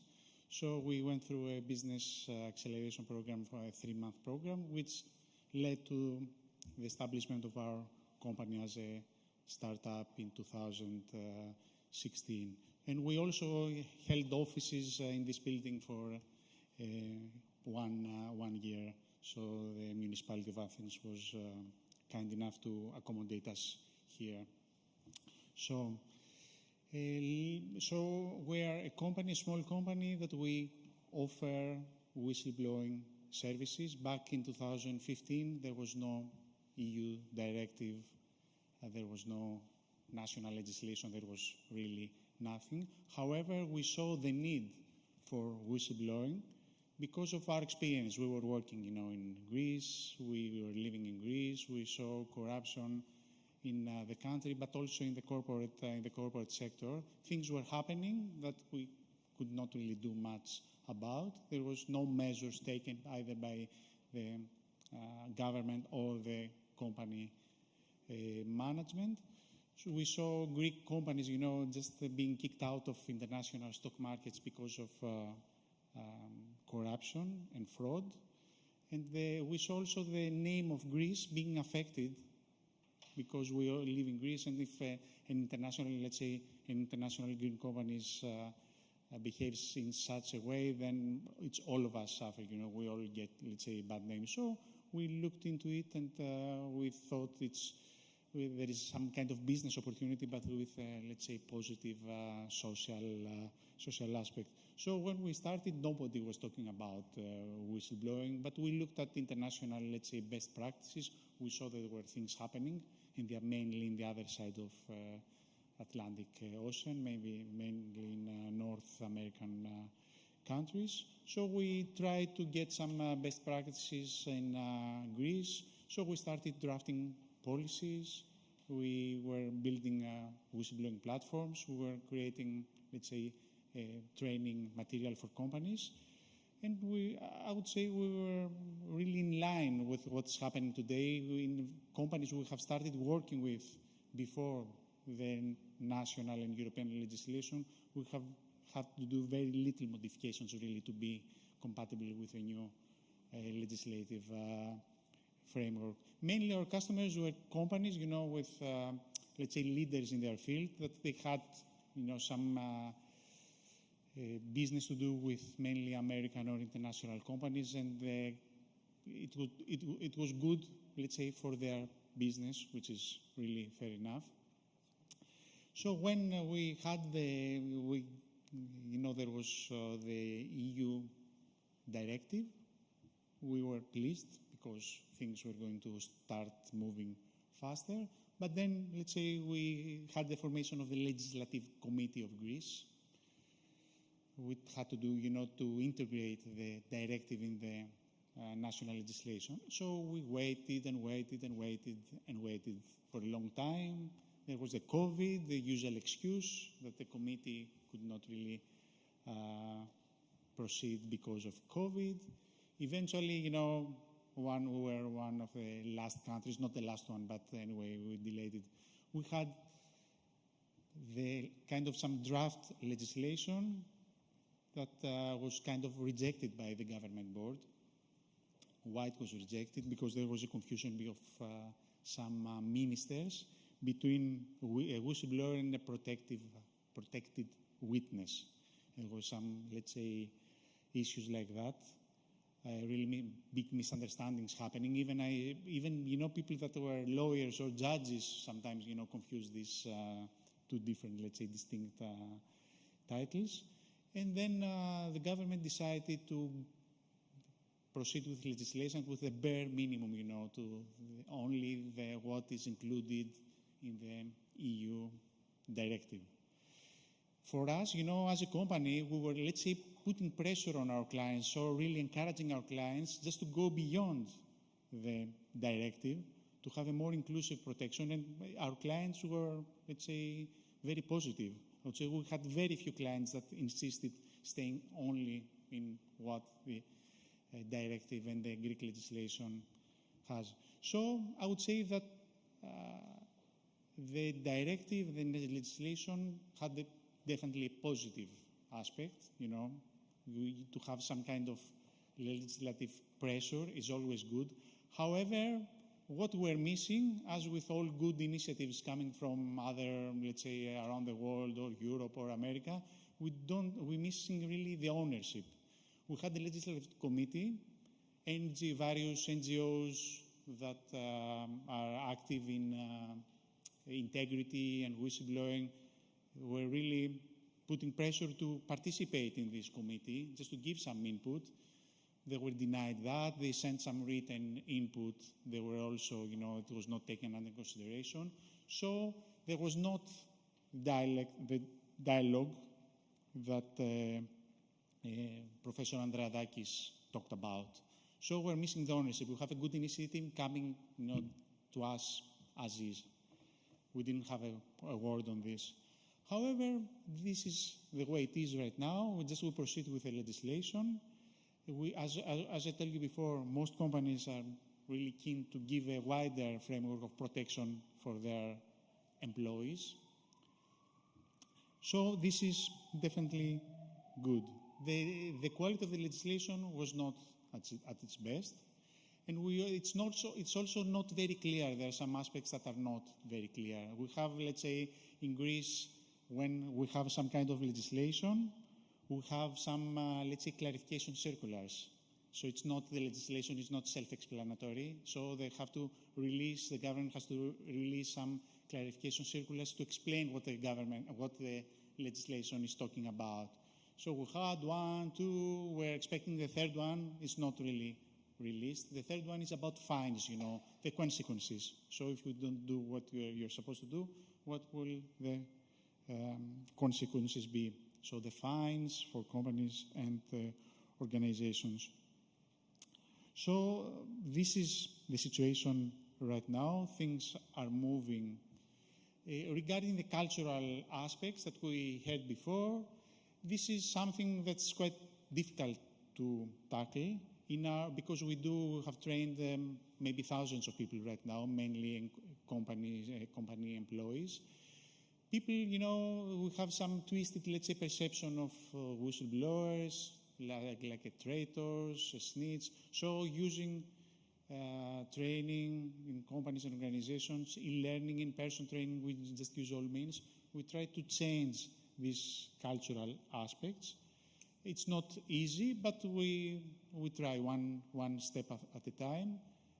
Tomorrow it will be a very interesting discussion that journalists will mainly participate, and we will see their views also, because the way that journalists portray whistleblowers is very extremely important. So now we move, as I told you before, we're moving forward. We're expecting this, let's say, whole system to mature in some way. Compliance, regarding ownership within the companies, for legislation, it's separated between compliance officer, legal departments, HR, because we have also some kind of legislation for violence and harassment in the workplace that has a lot of, let's say, overlap. So it's not really clear who has to lead this within the organization, who has to implement the Greek legislation, the national legislation within, companies and organizations. But in some way, one way or the other, companies manage to do that.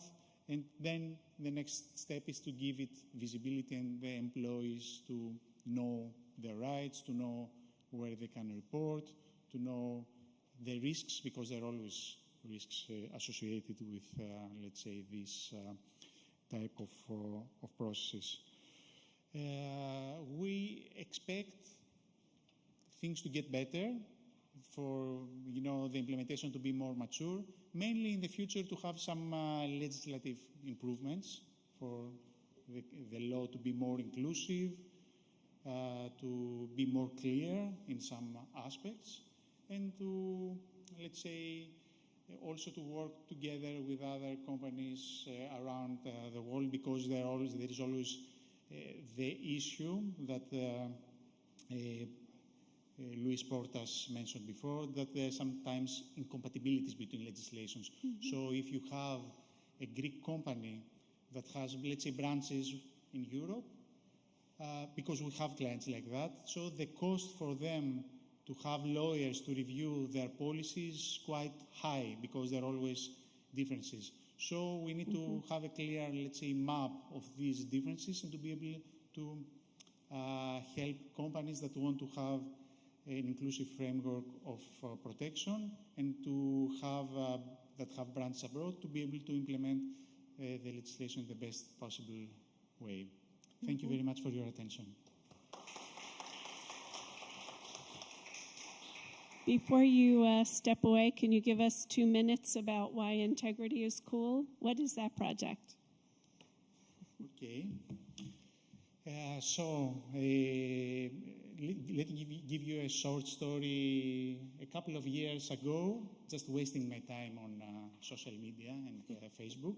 We all waste our time on social media. Yeah. Yeah.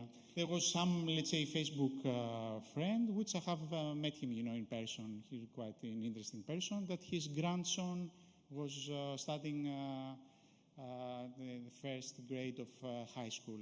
So he mentioned the fact that there were school elections, and during the elections, children were bribing one the other with €5 to be, to get the vote, to vote each other. So it was quite shocking for me, and mostly shocking was the fact that most other people did not find it shocking. They were just laughing at it. They were finding it funny. It's okay. I wouldn't say it was really funny. So I looked into it and saw that there were some people that have seen into this, let's say, I found some theses, some university theses, and children in public schools were not bribing with money, but they were giving, favors. So you will be one of us, we will go out together, we'll be in our company. And there were also other, let's say, integrity issues in school, let's say bullying, thefts, vandalism, sexual harassment, harassment of teachers towards children, children towards... So there were a lot of...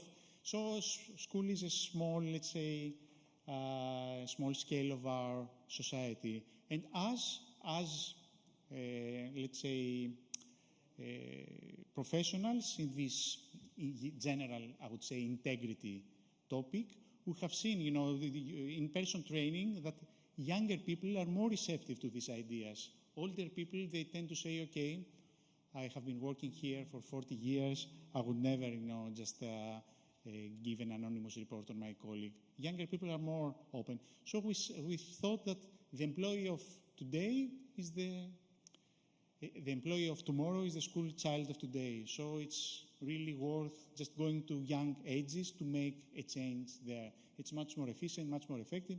So we put together a consortium of neighboring countries that in statistics they're rock bottom, integrity statistics, unfortunately, fighting each other, you know, who's going to be the last one. So it was, don't want to be disrespectful to my country or other countries, but that's the way it is.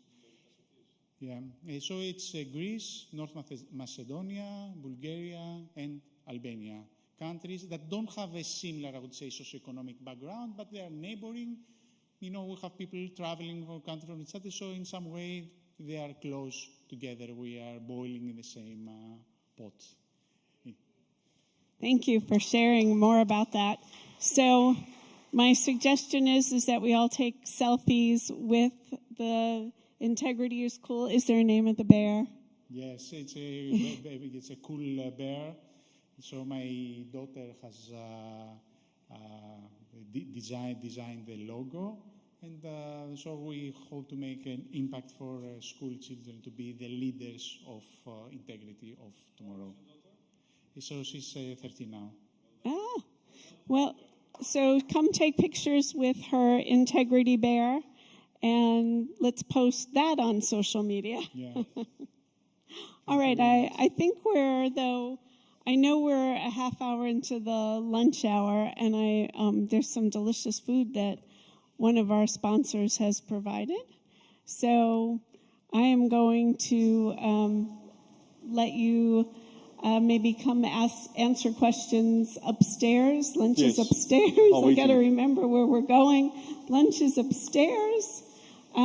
Please ask him questions over lunch, and we will reconvene. We'll try to come back here at 1400 so we can keep the agenda and the live stream going. So thank you.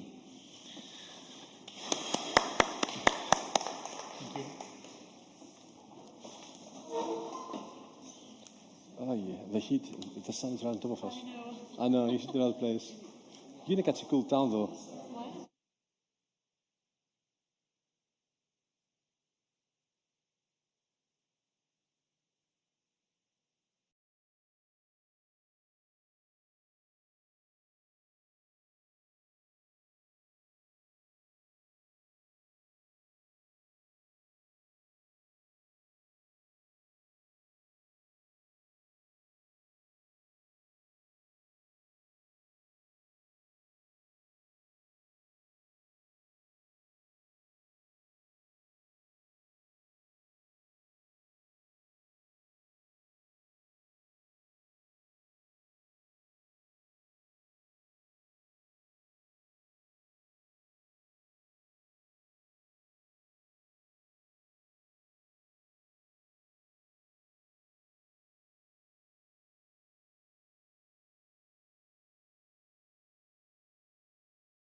on strategic litigation against public participation, or what we call SLAPP suits, which is a form of retaliation.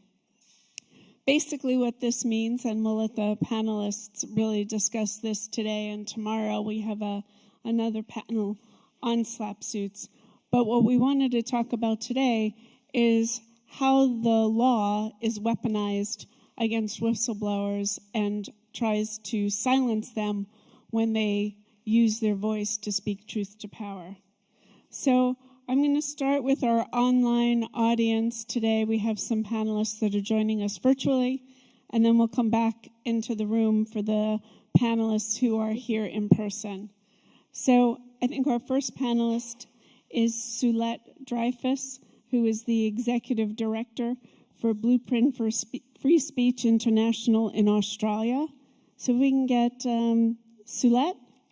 Please introduce yourselves a little bit more, and we have about 10 minutes for each panelist. Are you happy for me to jump in now? Hello, can you hear me? Yes, we can hear you. Go ahead. Oh, fantastic, great. So hello, I'm in Australia, so it's evening here. It's very nice to be here, and I think this is a fantastic conference. So I'm the Executive Director of Blueprint for Free Speech. We are a sister NGO, and we spend a lot of time working with whistleblowers and advocating for better protection for whistleblowers.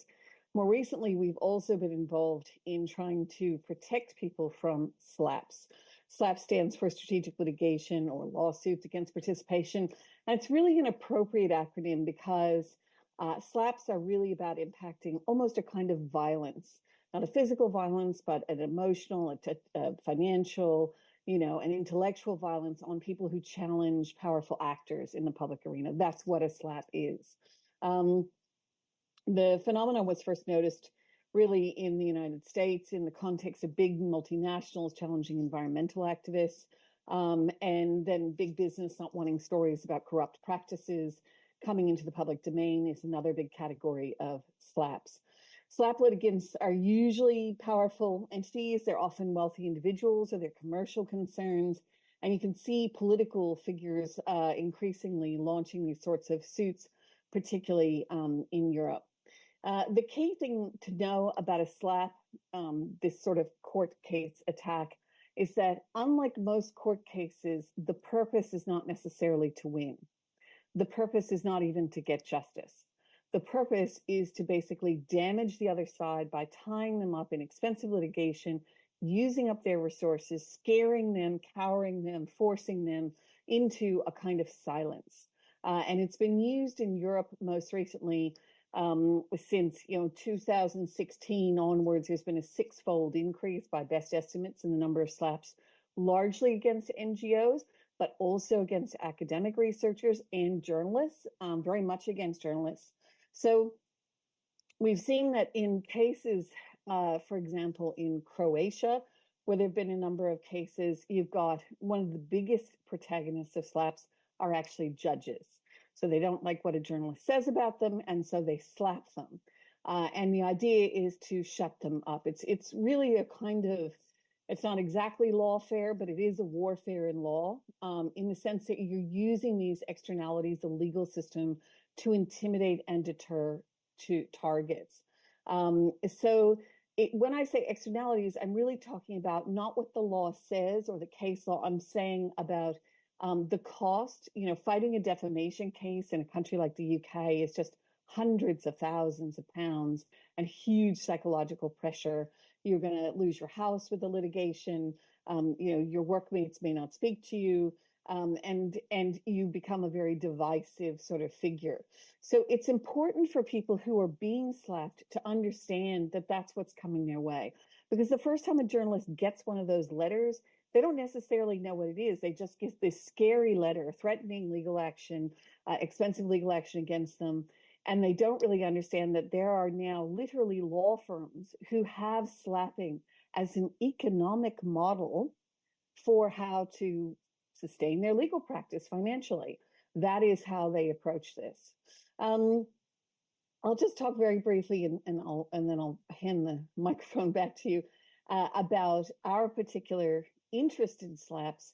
And I know that tomorrow, Philip Wissing from Blueprint, who is the head of our No SLAPP campaign in Germany, will talk more about what we're doing, particularly there. But for the last 2 years, we have co-run a project across 11 countries in Europe with a set of other not-for-profit organizations and one university, which has trained more than 350 lawyers who will support civil society in what SLAPPs are and how to fight them. We've put together a free online curriculum, which includes cases from each country that are written up both in the country of origin's language as well as in English. And all of this is available at the PATFox, which is called the Pioneering Anti-SLAPP Freedom of Expression Project, so PATFox, but it's at antislapp.eu, and you'll be able to find the case studies and such written up there if you want to learn more about particular examples of it. But what we do know is that SLAPPs take advantage of elements of the legal system that are weak. So where you have inefficient court practices that drag out cases and you have lots of stop-starts to the cases, so this can go on for years, which is a form of torture on the recipients of this sort of thing. And remember, at the heart of many SLAPP cases is a whistleblower.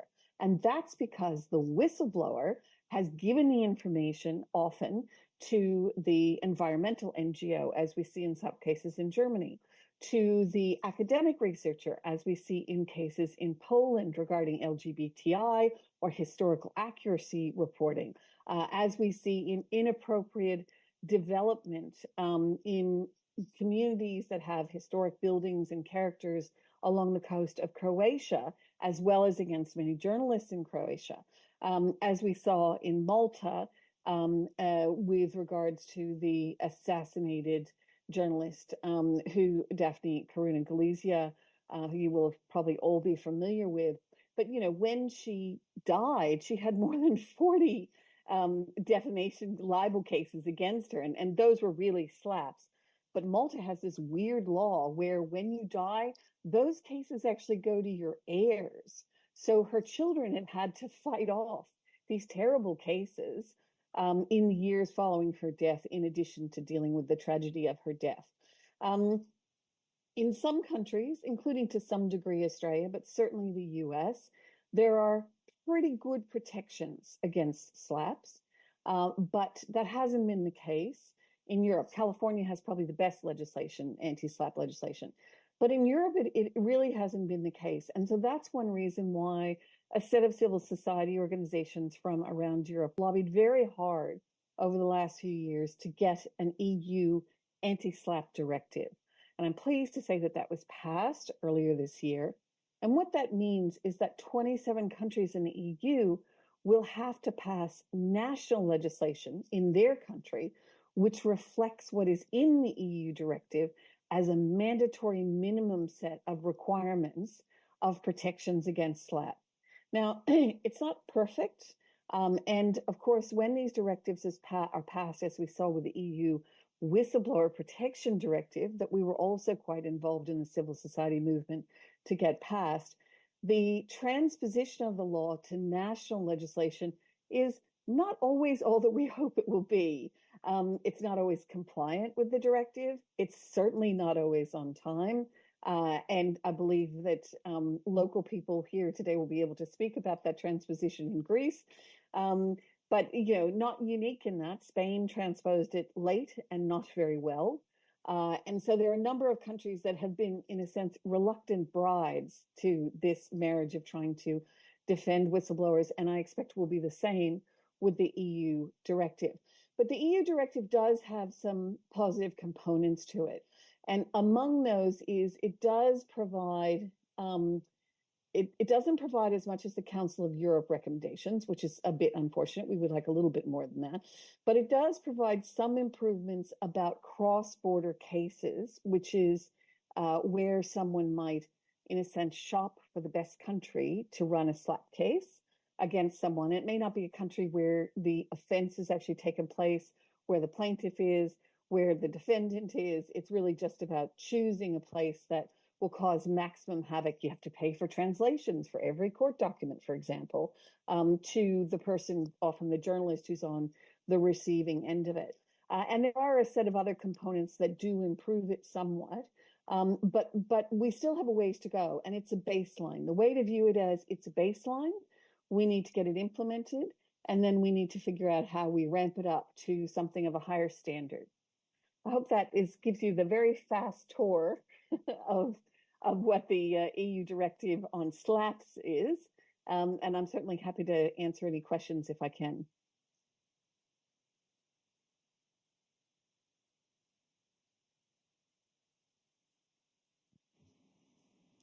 Okay, thank you for that.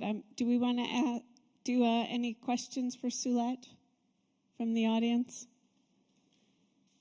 And I don't know if, is Tom Devine on the line?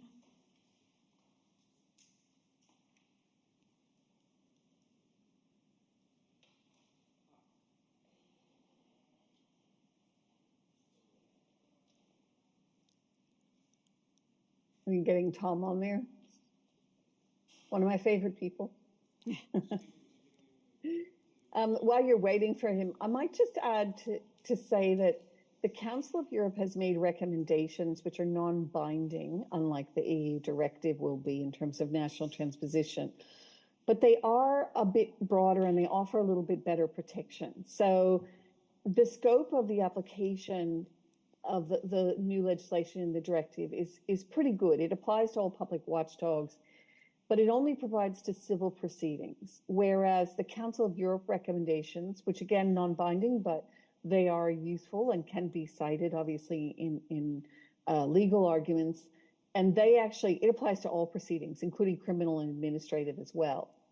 There is an early dismissal mechanism, which is in the Council of Europe recommendations. That's really one of the key things that you want in SLAPP legislation, is a way before you inflict the pain of, the cost of lawyers, the risk, the stress, the time on the journalist or the whistleblower or the NGO or the academic who's getting slapped, is to get in there early and get the court to rule, no.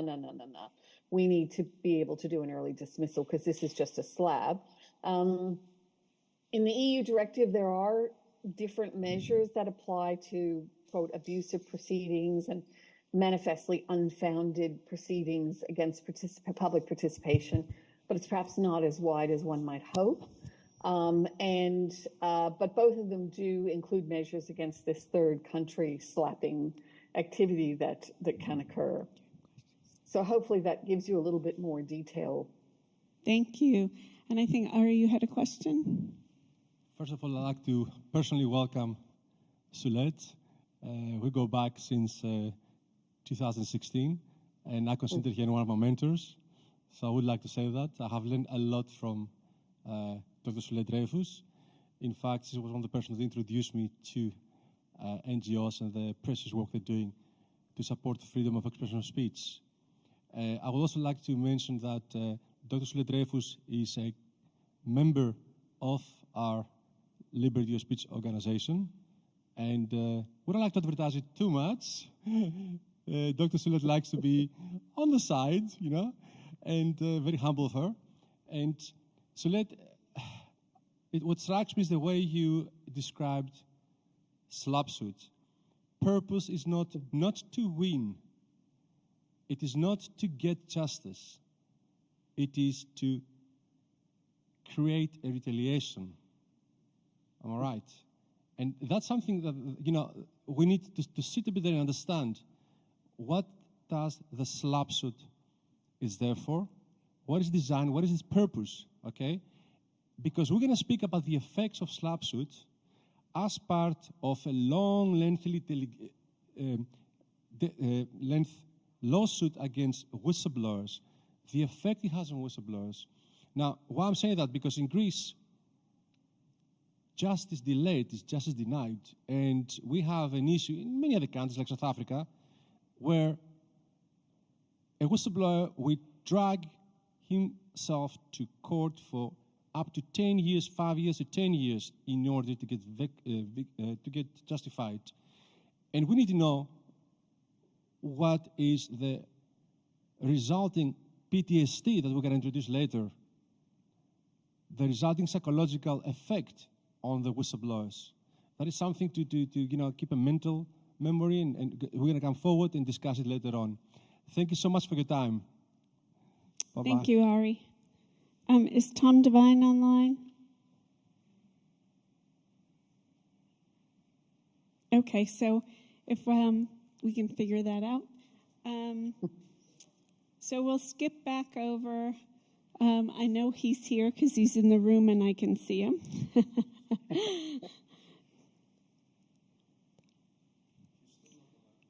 Nicholas Leontonopoulos is from Reporters United here in Greece, and I believe he has some SLAPP experience he wanted to share as well. Can you hear me? Yes. Okay, perfect. Thank you very much. My name is Nicholas. I'm a reporter in Greece. I'm a co-founder, reporter, and in Reporters United, which is a Greek investigative journalism project that started back in 2019 as a legal entity, and then it went online in 2020.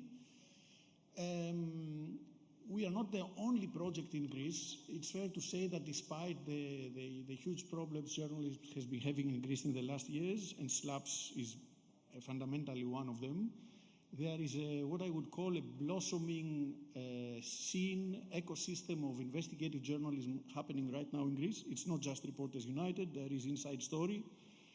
There is Solomon, which is also a great investigative project that won 3 awards in the European Press Prize last week. There is Manifold, there is Mir, there are many projects, there are many independent journalists working as freelancers. There is a new generation of investigative journalists, some of them working for mainstream media in a very repressive environment, I would say, because as people in the room might know, most mainstream media in Greece have very close political and business ties to the governments, all governments, but also to business interests. But going back to the SLAPP experience, of course, I could speak on an institutional level about the transposition of the European directive in Greece, but for me that's not the main issue. I'll just say 2 words. Like in all EU member states, the directive came into the parliaments in 2019. There was 1 year to transpose it. Most EU members did not do it. Greece was one of them. Actually, the Greek government made a huge effort first to delay its transposition, then to soften its content, and then even to sabotage its implementation. Now the EU directive is a Greek law, but to my knowledge there is very small use of it. But for me, the big issue in Greece is not the transposition of the directive, but it's the experience with SLAPPs. So I will talk a little bit of our own experience as Reporters United. Some might know it, there's been a lot of international coverage. In the last 3 years in Greece, one of the biggest political issues that we had was what international media coined the Greek Watergate.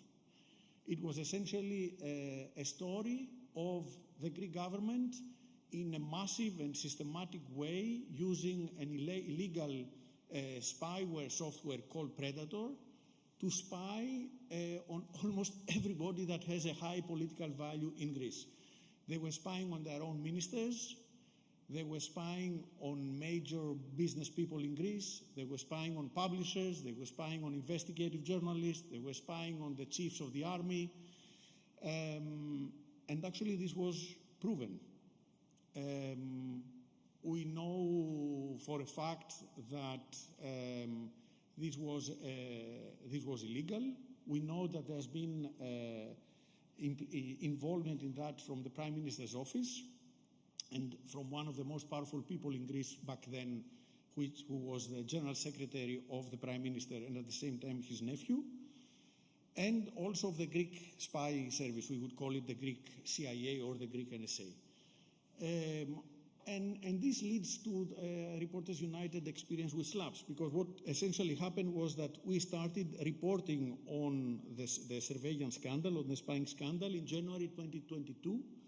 There were only two small outlets in Greece that were reporting on that. There was Reporters United and there was Inside Story, another small outlet. We were revealing information about spying on journalists and so on for 8 months to a complete media silence in Greece. There was nobody that was eager to republish the information that we're publishing until August 2022, when this became a huge political scandal because it was revealed that also the leader of the opposition had been targeted while he was an MEP in the European Parliament. He had been targeted with the same spyware. And then something great for journalism happened. On August 4, we published an investigative report alleging links between the General Secretary of the Prime Minister and the people who brought and used the spyware in Greece, alleging direct and indirect links with multiple people and companies.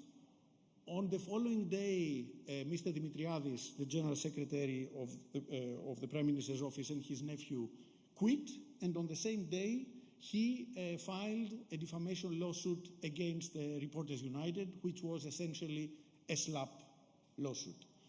It was not the first time. Actually, one of the interesting things happening right now in European journalism, but especially in Greece, is that people who want to slap you, they attack you even before you publish, which means that the moment you send questions, and you send questions because you want to respect the right of reply of the people who are involved in your reporting, the moment you send questions to them, they slap you.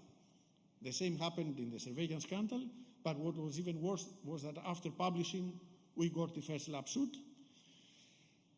This one was for more than €1 million. Essentially, we have two big SLAPP suits from this person, from Dimitriadis, for more than €3.3 million.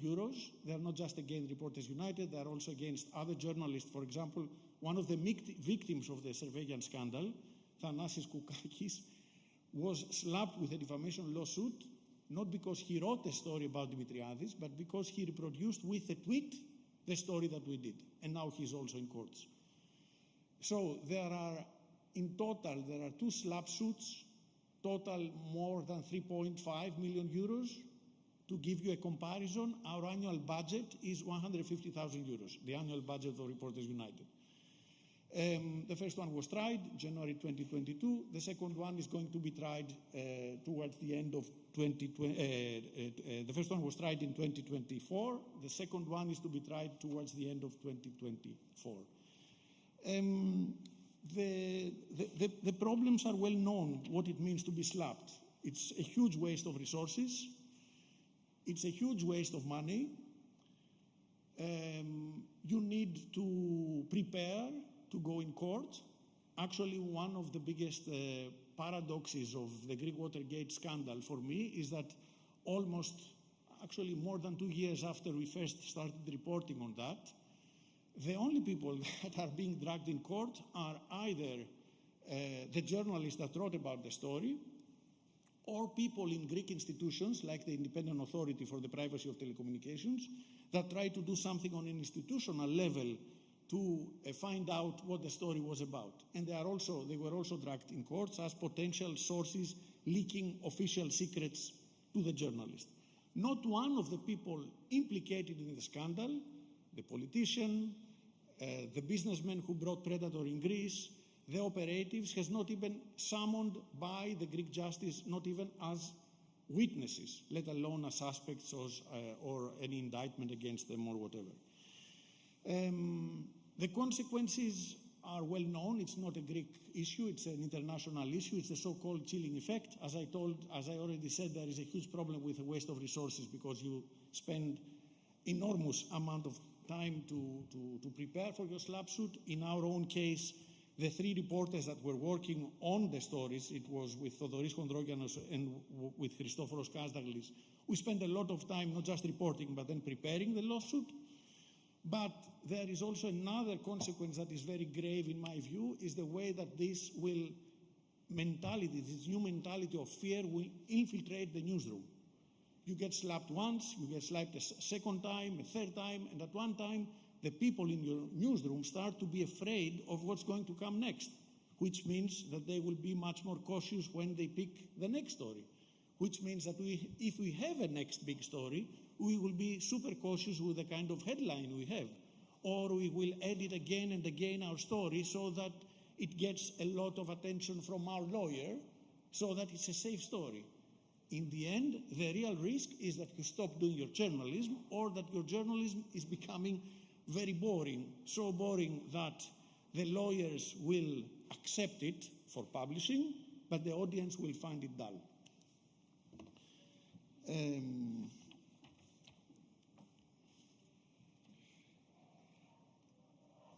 A little note on that.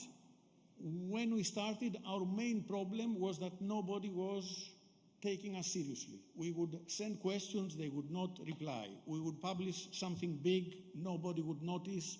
Legacy media would not reproduce our stories. Now, 4 years later, I'm really proud not just of Reporters United, but also of the other great projects that are happening now in the country, that the work we are trying to do has real impact.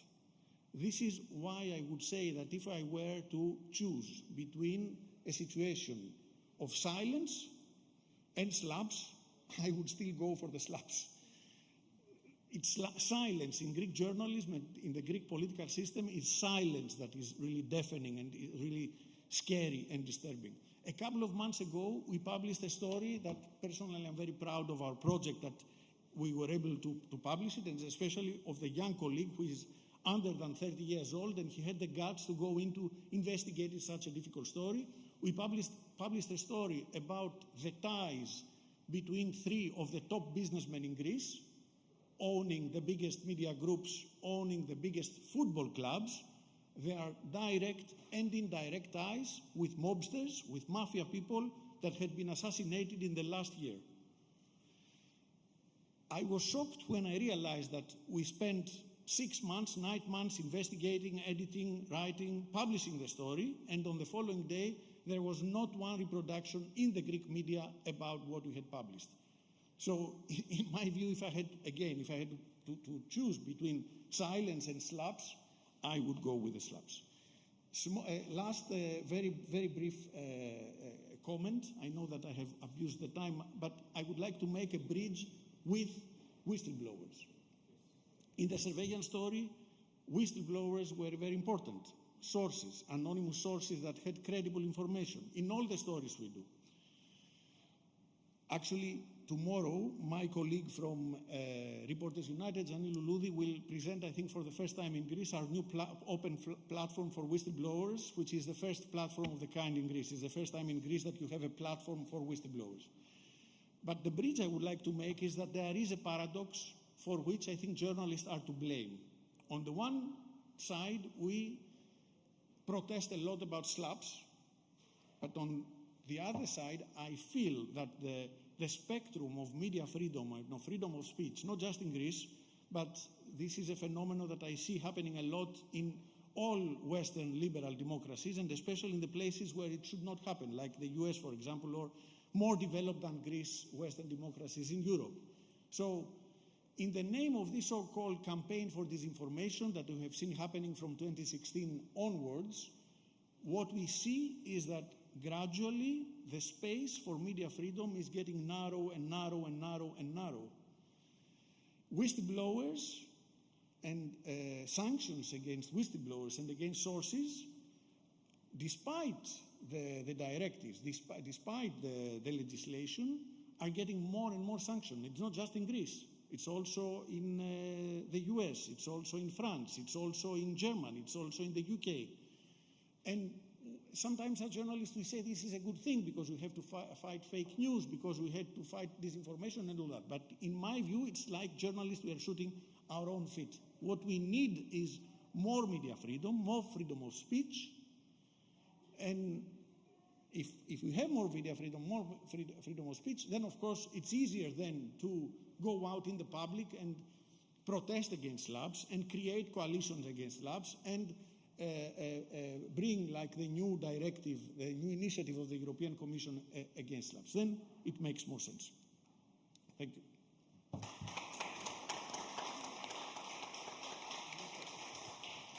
So before you go away, I just had a quick thought and a quick question. So one, I really appreciated what you just said, and we had Vlad and Dragana on earlier from Serbia, who said that they started their whistleblowing journey as journalists and then turned into whistleblowers because of the censorship in the media. How do you see SLAPPs affecting the organizations of, the media organizations, sometimes these big conglomerates, as opposed to the freelancer or the journalists themselves?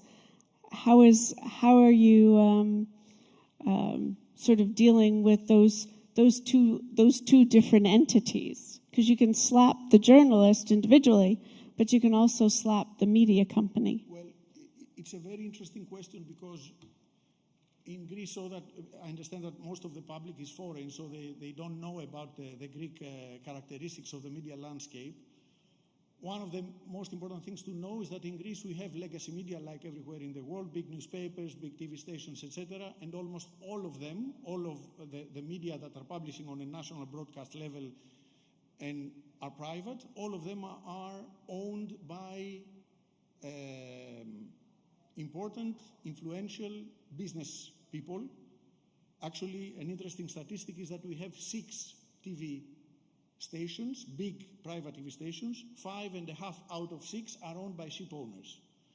And given that Greek shipping is the #1 shipping industry in the world, you understand what kind of suffocation for freedom of expression this creates in the Greek public discourse if the media are controlled by those people.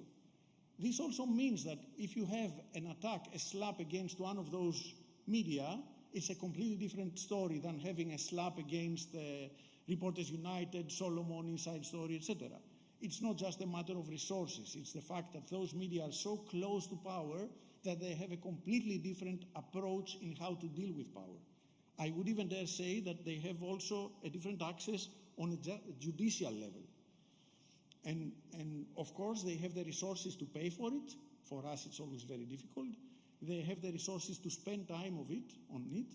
And most importantly, what is very interesting for me is that in Greece, when you see the difficult stories, like it was the surveillance story, like you have environmental stories that have to do with shipping, we have very few examples of legacy media that are doing those stories, and we have small media, again, like Reporters United, Solomon, etc., that are doing the stories. Actually, to be very brief on that, it's quite astonishing to me that it's these small, independent, almost inexistent ecosystem of media that has been working, collaborating on international networks with foreign media. It's not the big legacy media.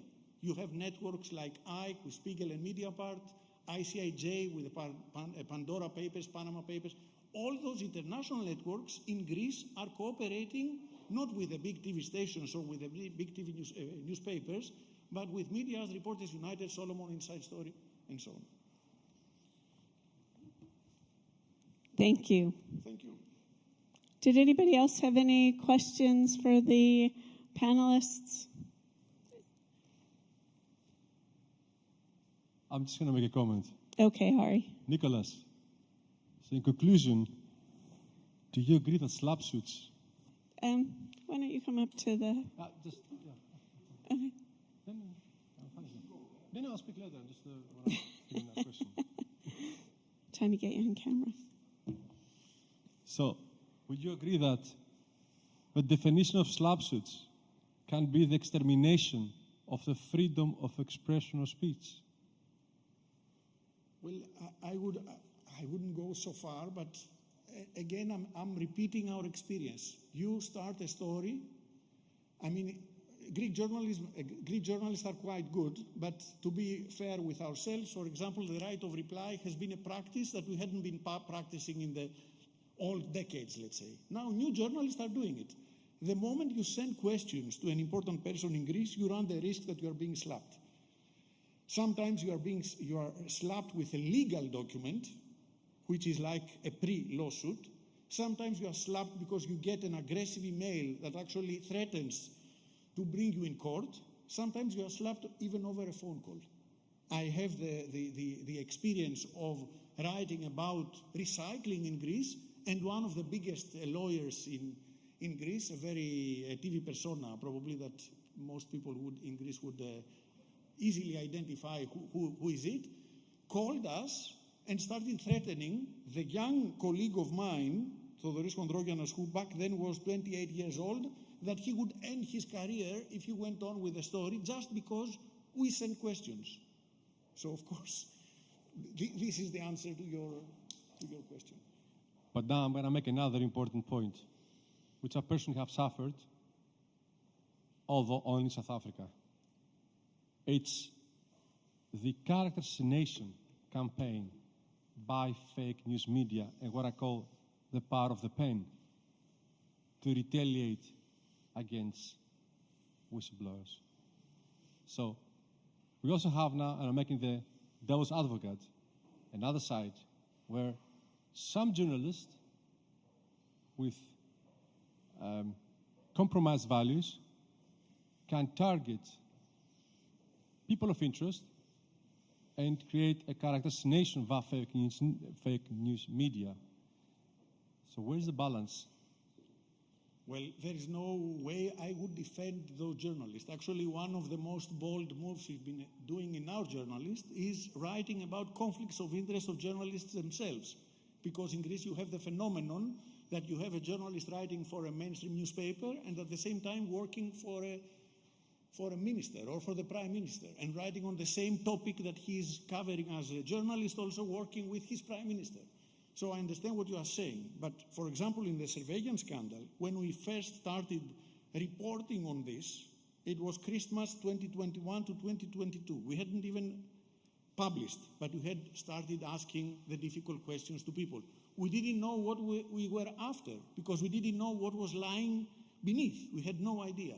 You know what happened? One of the biggest newspapers in Greece published a series of reports, not against us because we were too insignificant, against the independent authorities that were already trying to investigate the story, accusing people that are beyond doubt about their honesty, about their decency, about their track record in Greek institutions, accusing them of helping terrorists, of being traitors of Turkey, of helping jihadists run into Greece, things like that. And this was the environment when we started publishing on that. And even when I went to ask friends of mine, their opinion was formed by such character assassination attacks. Thank you. Loud and clear. Could I jump in for Thank just you. a minute and add something to that from about what Nicholas was talking about with the spyware? I mean, it's clear that SLAPPs are a more sophisticated way to get at whistleblowers and their publishers.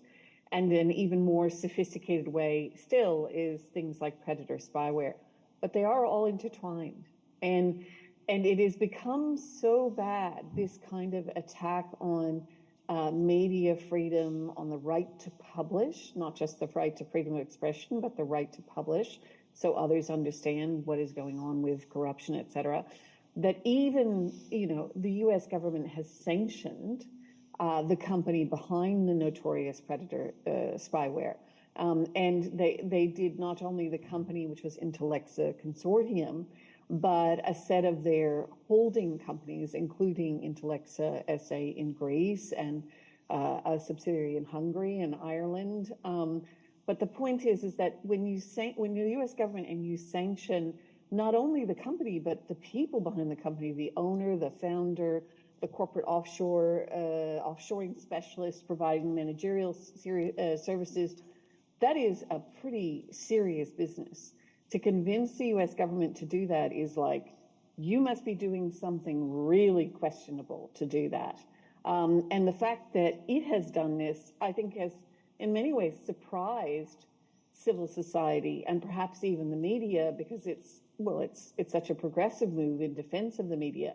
It's not perhaps what people were expecting if you're from a small independent NGO or small independent investigative journalist organization. But it's a good thing because not only does it sanction the largest providers of these weapons, and they are cyber weapons. I mean, I have a background in computer security, so I have some familiarity with them. And they are cyber weapons designed to inflict the same kind of, penalties and costs on independent journalists and whistleblowers, just like SLAPPs. But the idea that you would actually say a government like the US would sanction them is quite powerful, not just for the sanctioning, but for the public message it sends. So although there is lots of doom and gloom and many reasons to feel sad and unhappy about the state of the world and the direction it's heading in, there are little bright points, and that is one, and so is, I think, passing the EU directive and the Council of Europe recommendations. So I guess I'm saying we shouldn't give up hope entirely. No, I don't think we should give up hope entirely, because then we wouldn't have our voices. We're going to take a few minutes of a break because we want to keep online for the live stream. So like 8 minutes, and then Ari and I are actually going to switch places. And I'm going to be on the next panel. We're going to come back and talk about traumatic stress, family resilience, and suicide prevention, the human factor.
ikhaya lami ilondoloze uhambe nami zungangishilana Jerusalema ikhaya lami ilondoloze uhambe nami zungangishilana dawo yami ayikholana buso wami awukholana ilondoloze zuhambe nami dawo yami ayikholana buso wami awukholana ilondoloze zuhambe nami ilondoloze ilondoloze ilondoloze zungangishilana ilondoloze ilondoloze ilondoloze zungangishilana dawo yami ayikholana buso wami awukholana ilondoloze zuhambe nami dawo yami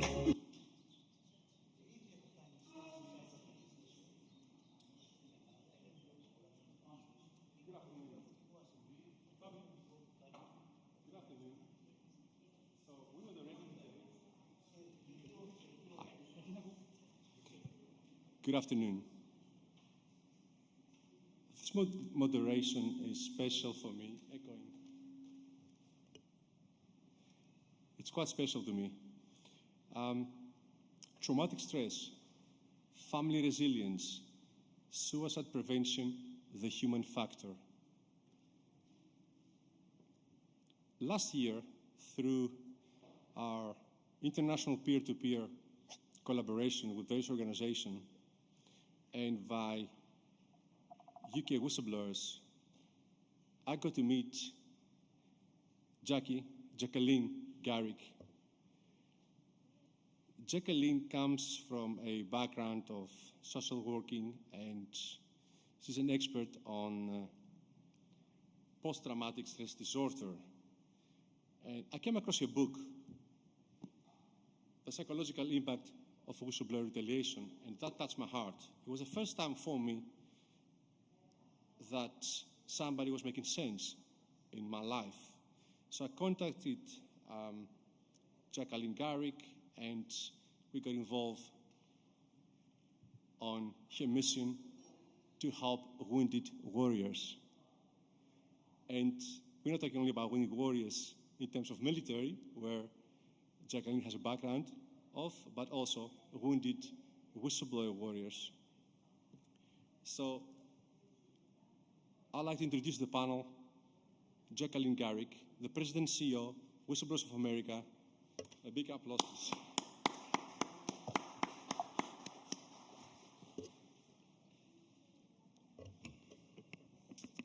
Well, thank you. So I think we all come to this through our own self-exploration. I happen to have the advantage of already being a social worker and having been an Army officer as a social worker.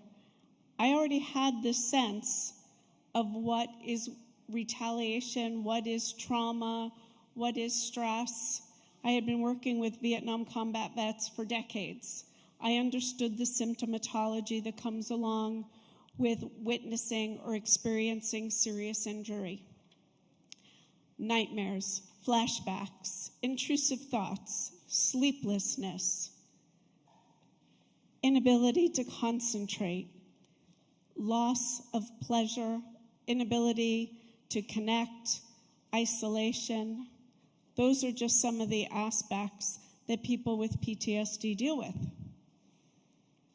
But then I experienced some retaliation, And I woke up one night from this nightmare about these perpetrators. I was in a cold sweat, and I thought, oh, this is everything a combat veteran has ever told me about. And that's, again, I started out on this journey. This is about 2014, 2015. And I began to try to understand and parse out, what is retaliation? How do we define it? How do we explain it? Because it is emotional abuse. It is a psyche injury. It does cause identity disruption and shatters worldviews. And so the book Ari was holding up is a academic press, very scientific exploration based on a survey I did, and got Martina Bach to help me analyze the data, because I didn't want to analyze the data of my own survey. So that's where we came up with these toxic tactics, these domains. And I can go into them a little bit, but those were gaslighting, mobbing, marginalizing, shunning, devaluing, double binding, bullying, counter-accusing. And we began to look at those domains, and could we find specific indicators for those domains? And let's say we take gaslighting. So if you're gaslit, you're told you don't know what you're doing, you're wrong, you're making too much out of this, you're disruptive, you're a traitor, you're a rat, you're a snitch, all those words we were talking about earlier. If you're labeled like that, it has an effect. It's emotionally abusive. If you're being bullied, you're being yelled at, you're being humiliated in front of others, you're being mobbed, you're being shunned, you're being marginalized, you're being, sent off to a smaller office in an obscure place. Your name is getting dragged through the mud. We have something when we talk about the counter accusations, we talk about DARVO. Deny, attack, reverse, victim, offender. And when that happens to somebody, and they start to internalize all of this negativity that's around them, it disrupts their identity, shatters their worldviews. And I mentioned earlier that one of the first people that I spoke to who inspired me to want to call Joe Wade and say, let's do articles of incorporation because we can't be alone. We're too isolated. People don't understand. And one of the things that combat vets taught me is you feel less crazy when everybody else around you is experiencing that same normal response to abnormal circumstances. And whistleblowing retaliation is abnormal. So remember earlier I mentioned Cassandra, the Greek story, and Wonder Woman, the American comic book. And the difference is that Cassandra, the whistleblower, suffers. She never gets to be believed, and that suffering causes her pain. Wonder Woman has her lasso of truth, and she goes off and she's always victorious. That should be every whistleblower.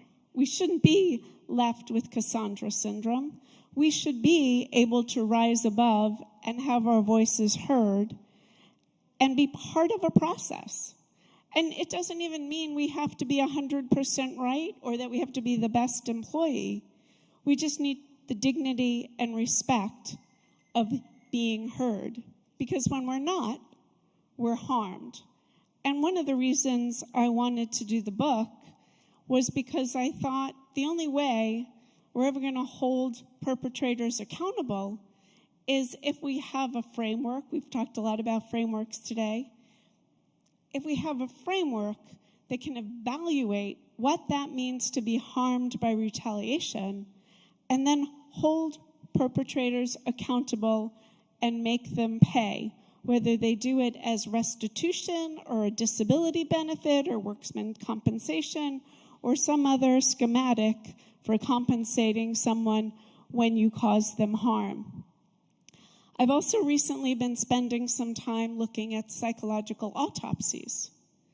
We've done a lot of psych autopsies in the medical military community because we wanted to understand why were service members dying by suicide.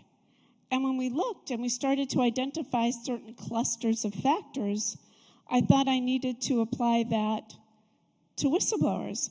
Are there factors that cause them more harm? And can I look at what I've done with what I call the whistleblower retaliation checklist? Can we reverse engineer and start to study the cases that are in the public domain and look at what caused the worst harm? And can we begin to hold perpetrators accountable for wrongful death? So I think that when we start to look at all these things and we start to really see how whistleblowers are coping, we really need a very trauma-informed perspective on that. And I think studying trauma and understanding how trauma victims become trauma survivors and understanding how we help people heal is a very important. And I can't do this topic justice in 10 minutes. And I want to share my time with my new friend because I think how this affects families is so important. And we've done some work at Whistleblowers of America looking at how families, especially how children, are impacted by trauma. And we have two elements of that. One is children grow up with this, and so it's very much a part of their upbringing, just like the children of the Nazi Holocaust grew up with survivor parents. Whistleblowers are surviving parents, and their children are a secondary generation of trauma because they're being exposed either directly or indirectly. Because whistleblowing can happen years before children were even born, but they still are learning the lessons of the world is an unsafe place. So my little friend Vasily, you want to join me? All right, come on. Thanks. My little friend, who's as tall as me. Thank you. The consequences of retaliation are different for every whistleblower and his family, and their family. In my case, I had to change schools every 3 years, losing my friends in the process, and leaving me feeling insecure, in addition to being destabilized due to changing homes often. I was enrolled to school in my mother's maiden name, and I was confused as to why. Thank you for listening. Thanks. Thank you. And I think hearing those words directly from a family member is so important and so powerful. So thank you for sharing that experience of what your childhood has been like and how brave you are and how special you are as a young man. And I hope law school is in your future. Well, thank you, Jackie. I need a moment. That child you just heard speaking about whistleblowers, he's actually my son. I was that whistleblower. I'm proud of you.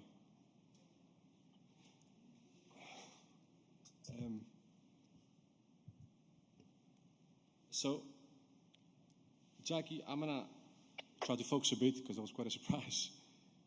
And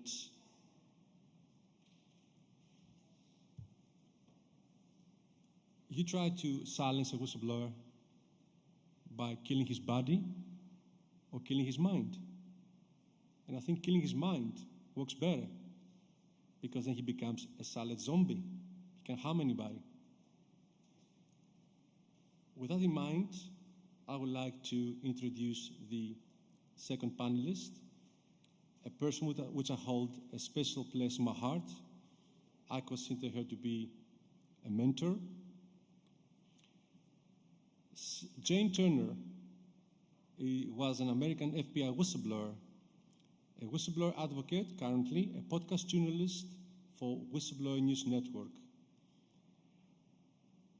Jane, back to you. Thank you, Ari. Can you hear me okay? Yes, I can. Sorry, I'm just a bit emotional. Thank you, Ari, for the honor of sitting on such a distinguished panel with my fellow whistleblowers, Jackie and Rebecca, and also Samantha, who have had their stories memorialized in Whistleblower Network News, Whistleblower of the Week, which you can find on the web. And I thank you for hosting this conference, which is extremely important. These whistleblowers that you have on this panel have been advocates for making whistleblowers, their lives, easier and worth living.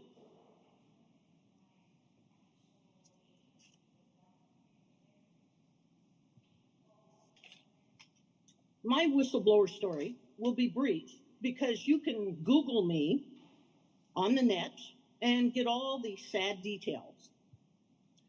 Suffice it to say that I blew the whistle on malfeasance by FBI agents in working child abuse cases in Indian country. I was a psychological profiler for the FBI and an expert in the field of sex abuse cases.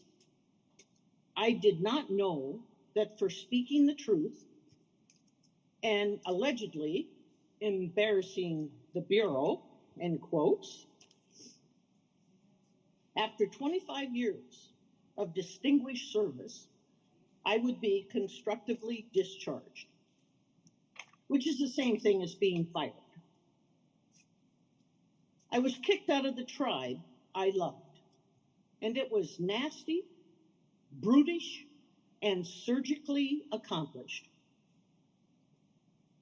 There were no organizations to seek help from years ago, and the only other whistleblower I discovered was another FBI whistleblower, as deeply traumatized as I was. I was single back then, in the early 1998 period, with a 5-year-old daughter. I began my 10-year journey into a dark wasteland. My regret from that time was for my child, who had to experience the wasteland with me.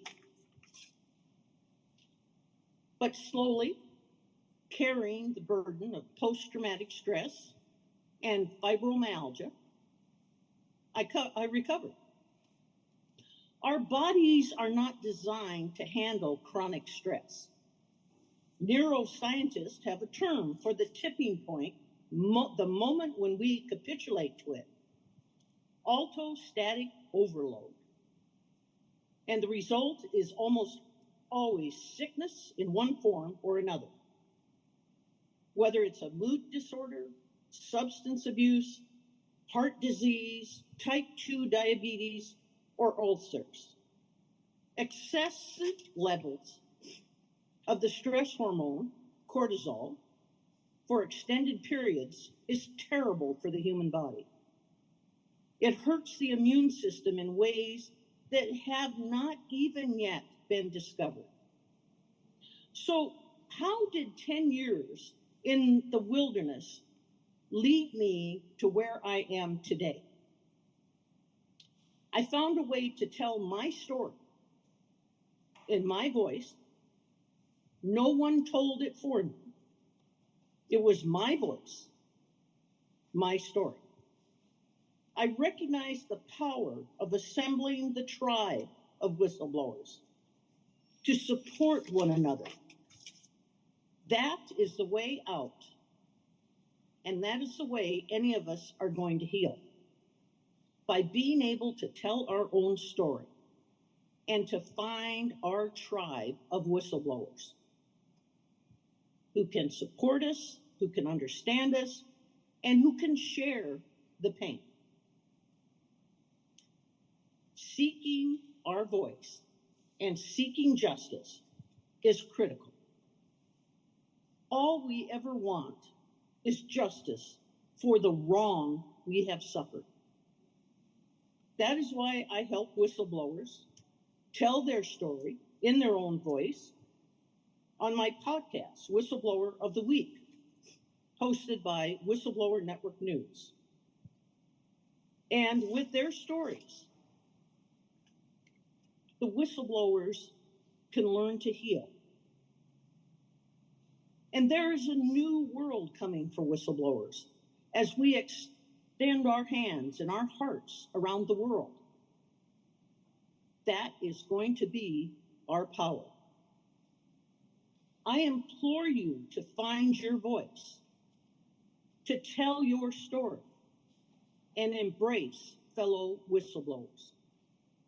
That is the road to find justice. Thank you, Ari and Jackie, for helping those on this very difficult journey. It is a life sentence given to a whistleblower. Thank you for all that you are doing for whistleblowers around the world. It will not go unnoticed. Thank you, Jane. It is an honor to have you in a panel in our first conference. I've told many to all my peers and friends and family members that you are one of my mentors, my true mentors, because you have helped me heal. You guided me, and you helped me transition from a whistleblower to a whistleblower advocate. And you have found your voice, haven't you? I have found my voice, and indeed you've amplified my voice. And thank you for that. And the whistleblower international community is thankful to the work you've done for so many years. Thank you. Our last panelist for today on the traumatic, well, for this first panel of the two, it's Rebecca Jones. Rebecca Jones is a USA whistleblower, or shall I say a COVID whistleblower, USA whistleblower, which I had the privilege to meet twice. Once when I traveled to Washington, D.C. last year on a conference I attended to with Whistleblowers of America. And I had the privilege to listen to her for the first time. And Rebecca shared with us the pain, the stress, the retaliation that her and her family had to suffer. And the second time, I had the privilege to meet her in my own country, where she came last month, if I remember correctly, and had the opportunity to exchange experiences on whistleblower retaliation and PTSD. Rebecca, the floor is yours. Hi, everyone, and thank you for having me. Thank you, Ari. Oh, can you hear me okay? Yes, we can. Okay, sorry. There's the asynchronous between like the Zoom and the live stream, so I just wanted to check. Just wanted to say thank you, Ari, for taking the initiative to put this together because, you know, my idea of whistleblowing growing up was Dan Ellsberg. That was pretty much the start and the end of it. And I had the absolute honor and privilege of getting to know him. And, you know, we lost Dan last year, and we've lost many others over the years. And it's really impressed upon me the need to foster this, not just whistleblower community here in America, but internationally. Because as your personal experience taught us, Ari, sometimes the only thing you can do to protect yourself is get out.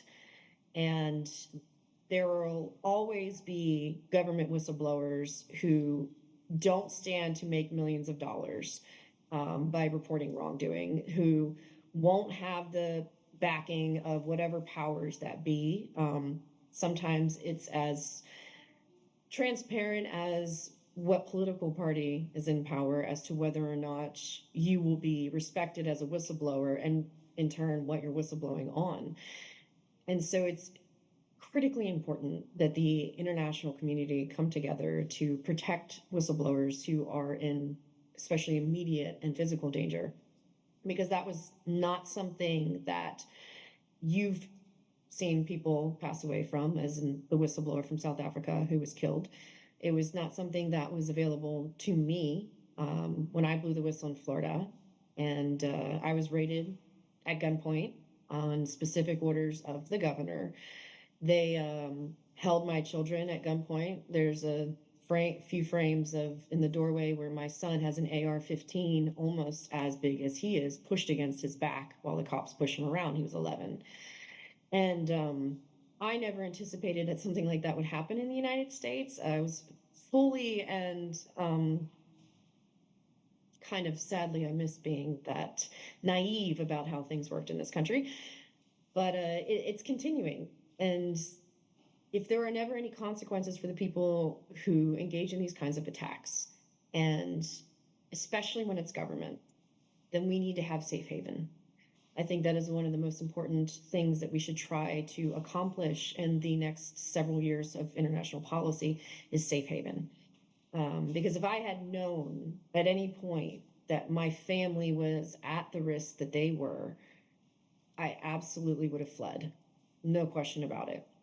And even after they came after me, and 2 years later, agreed to dismiss the charge that was supposedly the reason for the armed raid in my house, which apparently was centered around a text message, they arrested my son 1 week after we filed our formal lawsuit for felony threats of terrorism, for posting memes critical of police and sharing rap videos with his friends. Then they redacted the portions of the police report that showed that it was not his account, that it was a group chat, and leaked it to the public. I had to share the full report myself so that the Miami Herald could see that they intentionally redacted the username because it wasn't my son's. And so it was absolutely mortifying to have them show up to your house, investigate your child, and we were completely transparent. Smart girl, I recorded all the police interactions, and they were like, yeah, this doesn't seem like, this is just teenager stuff, and they left. But to have them take your child and put your child in jail, and to know exactly what it is one of the most helpless feelings in the world, of not even being able to keep your young kids safe. That is a kind of fear that never really abates. We take it everywhere we go, that just around the corner, there's something else, something new that they will come up with to try to hurt either me or my family. And that's a terrifying place to live in. And sadly, I am not even close to being the only person in Florida specifically that this has been done to, much less all of the unknown cases all over the country in the international community. I would just like to take a minute to recognize 2 new whistleblowers who are joining our club from Florida. And it seems like a pretty mundane position, but so does, manager of COVID-19 data and surveillance.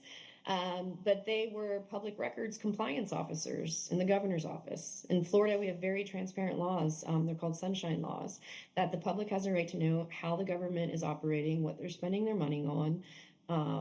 And that has been something that has been heralded in Florida throughout history.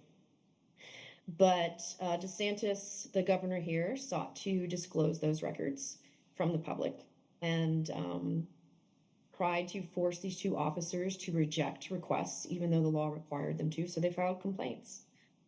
And then the state police, on his orders, immediately began investigating them. They issued a 126-page report about these 2 whistleblowers that included attempting to get criminal charges filed against them for completely bogus crimes. They were lucky enough that the prosecutor learned from my experience and declined to charge them, but they really attempted to try to have these people thrown in jail for filing a complaint when they were told to break the law. That is the reality that we live in America. And if they had filed charges, there's nothing anybody at any level of government could have done to stop it. That's the most horrible part of this, is there's no way to stop it. And that is why this community is so important. And because it doesn't just affect the whistleblower, it's their family, it's their income. It's a commitment basically to say, you know what, I realize by coming forward, I might never be able to have the same career ever again.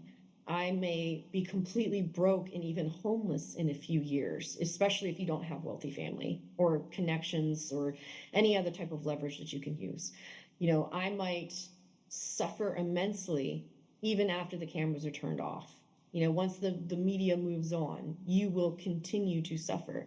And that in the case of some of these people who perpetuate these attacks, it'll never stop.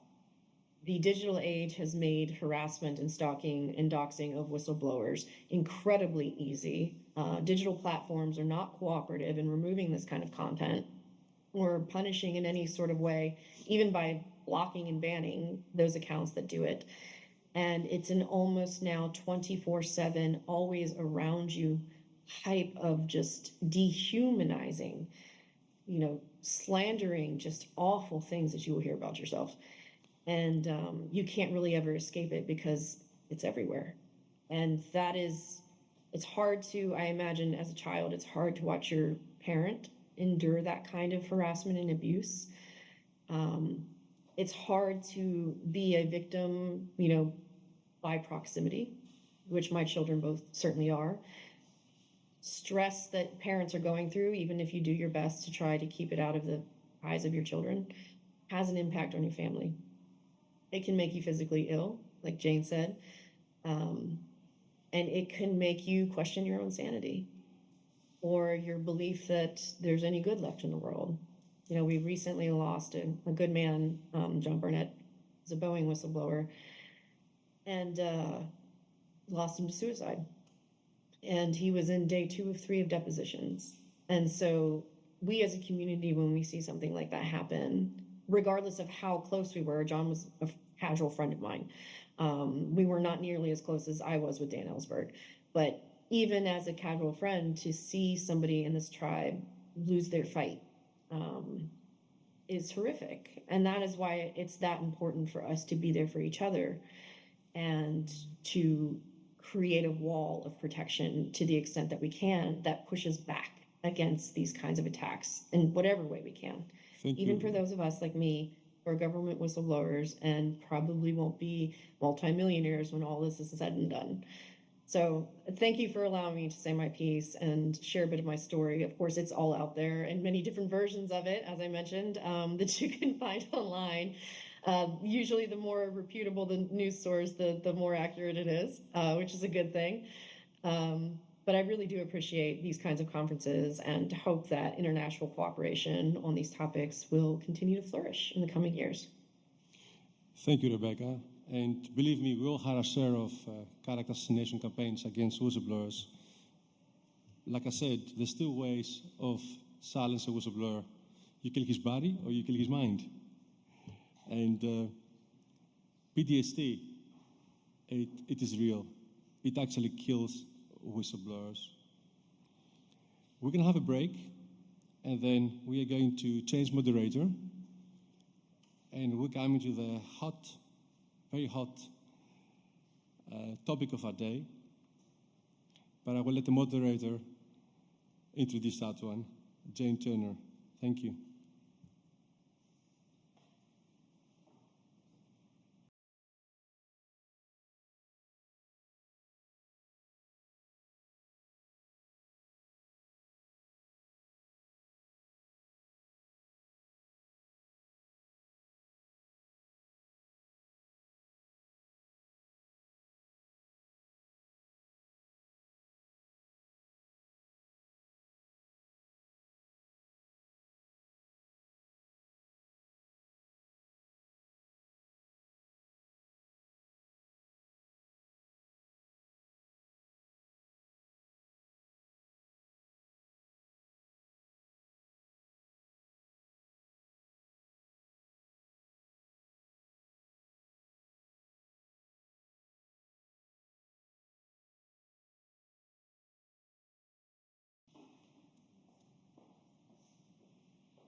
So Jane Turner will be a moderator for this panel.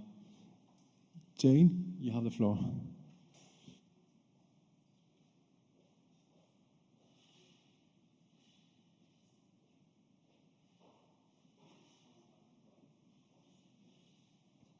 Hi, Jane, are you online? Can you hear us?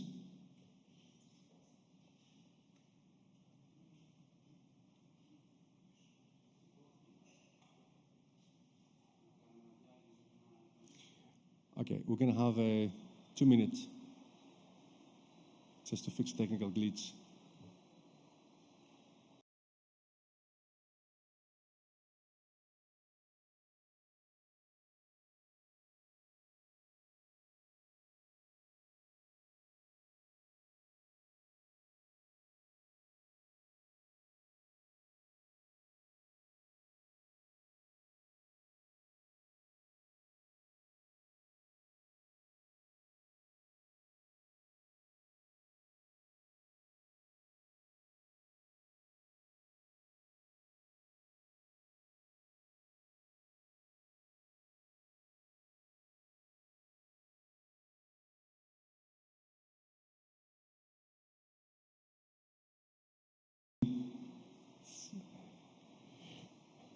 Can you hear us?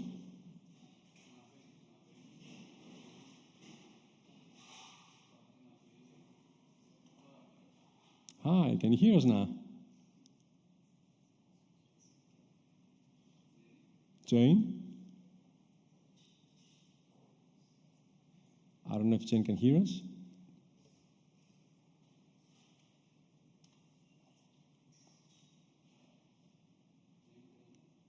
Hi, Jane, can you hear us? Because we can see you.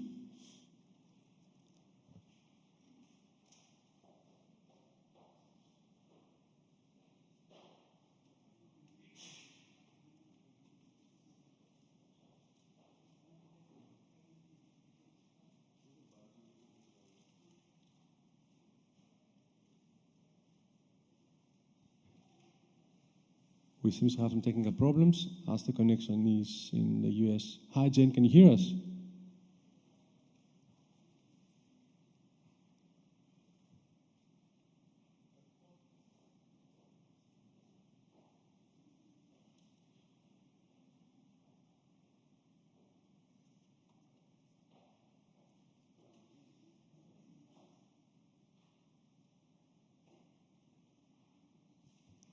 Jane, can you hear us?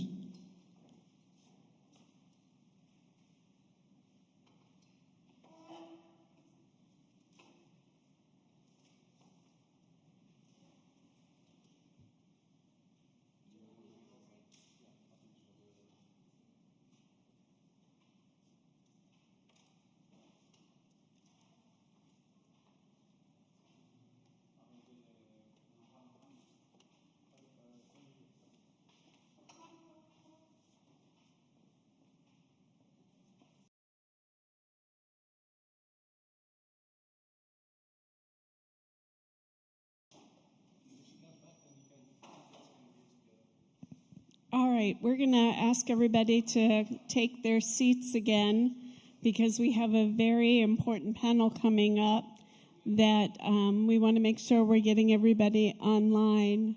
Most of the folks are dialing from outside of Greece. They're in the US, they're in South Africa, and maybe some undisclosed locations. So should we start with in the room and then go to the online? Okay, Mary DeHaas, are you on the line? Can you hear me? Yes, okay, now I can hear you, yes.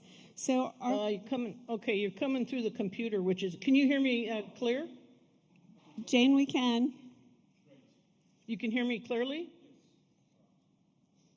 See, I'm trying to switch to the microphone. Did you lose me now? Can you hear me? It's Mary now. Jackie now? Yeah, I mean, I can help. Can you hear me I can now? moderate. No. Jane, why don't you let me take this and let's get this panel started. because we have Mary de Haas from South Africa, who's the Director of Laws, honoris causa, human rights activist. Mary, if you can join us. Yes, can you hear me? We can hear you, we cannot see you. All right, okay, I'll stop my video. I think I was waiting for you. Hang on a sec. Is it now? Jackie, can you hear me? We can, but we've asked, you're in the middle of Mary de Haas is speaking. Go ahead, Mary. Okay, Iris asked me just to briefly mention to you... Jackie, can you hear me now? Oh dear. No. Yeah. Jane, we can hear you, but you're interrupting Ms. de Haas. Okay. You want me to start? Yes, please. Right. No, look, Iris asked me just to mention because everything I say has to do with the state of policing in South Africa, which, of course, we will hear more about because Iris himself has suffered through blowing the whistle on this particular group. And there's a trial in Durban going on at the moment. It's taken me 40 years to get this case on trial, where the Cato Manor unit burst into a room and shot dead a boy who just turned 16 and was sleeping on his couch. And it's a very strong case, but we haven't been able to get a prosecution of this or others. It's taken me 2 or 3 years to get here. And we are afraid that the prosecutor is not going to go out of his way to do a good job of it, put it that way, because he's not using crucial evidence. The case is on in court right now. I sent Iris a picture of some protesters about it. It's putting the family, the parents of this boy who've suffered immensely for 14 years, through absolute hell, because they're having to drive up and down from where they live on the north coast to Durban to make matters worse. And the road is not good at the moment. There's roadworks and it's a busy road, and they're having to come down every day, and it's about the time of the year that their son was killed when they remember his death. So keep them in mind. And as I said, Iris asked me to just mention. I went to ATR.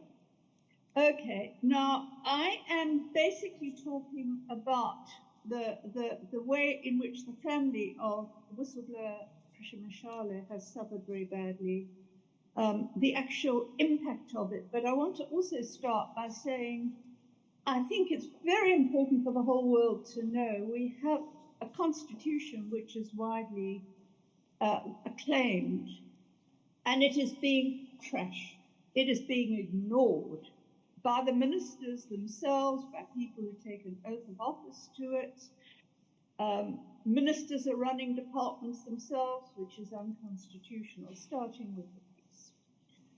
Okay, now, in this case, I think the case of Patricia Mashale is well known. Patricia will be able to tell you more about the case brought against her, the Mitchell's case. She went into hiding almost 2.5 years ago after she had sent some information to the National Commissioner, who had asked for it when she'd spoken to him, about gross corruption in the Free State Province management. The material was sent back to the Free State management people, and the persecution started at work. They tried to bring a disciplinary against her at work. It took them a while to do that, and then they dismissed her illegally. But she also got, because she and George, the former husband, have worked for the police, for unions, for exposed corruption for years, and they have a wide support base in the police. And she heard from the police that they were going to arrest her and make her disappear. And they do that. They'll rock up at night and take you away, and then you may be found hanging in the cell. Over 400 people a year die at the hands of police in South Africa, 200 of them in police custody. So it's very easy to kill someone if you're hunted down by the police. And that's what's been happening to Patricia for almost 2.5 years. All because she did what she was supposed to do, and I want to make this point very strongly. Okay. We have anti-corruption legislation if you suspect corruption and you don't report it, you can be charged for it, quite apart from having taken an oath of office. So she was doing what the law required, and she's being hounded for it. She'll tell you about the malicious case that's on. Now, I'm speaking mainly about the impact on her and her family of what has happened, which has been basically almost 2.5 years spent in a mixture of solitary confinement and house arrest, because she's had to leave the family home, which is under surveillance still by the police, to keep herself alive and for the sake of her children.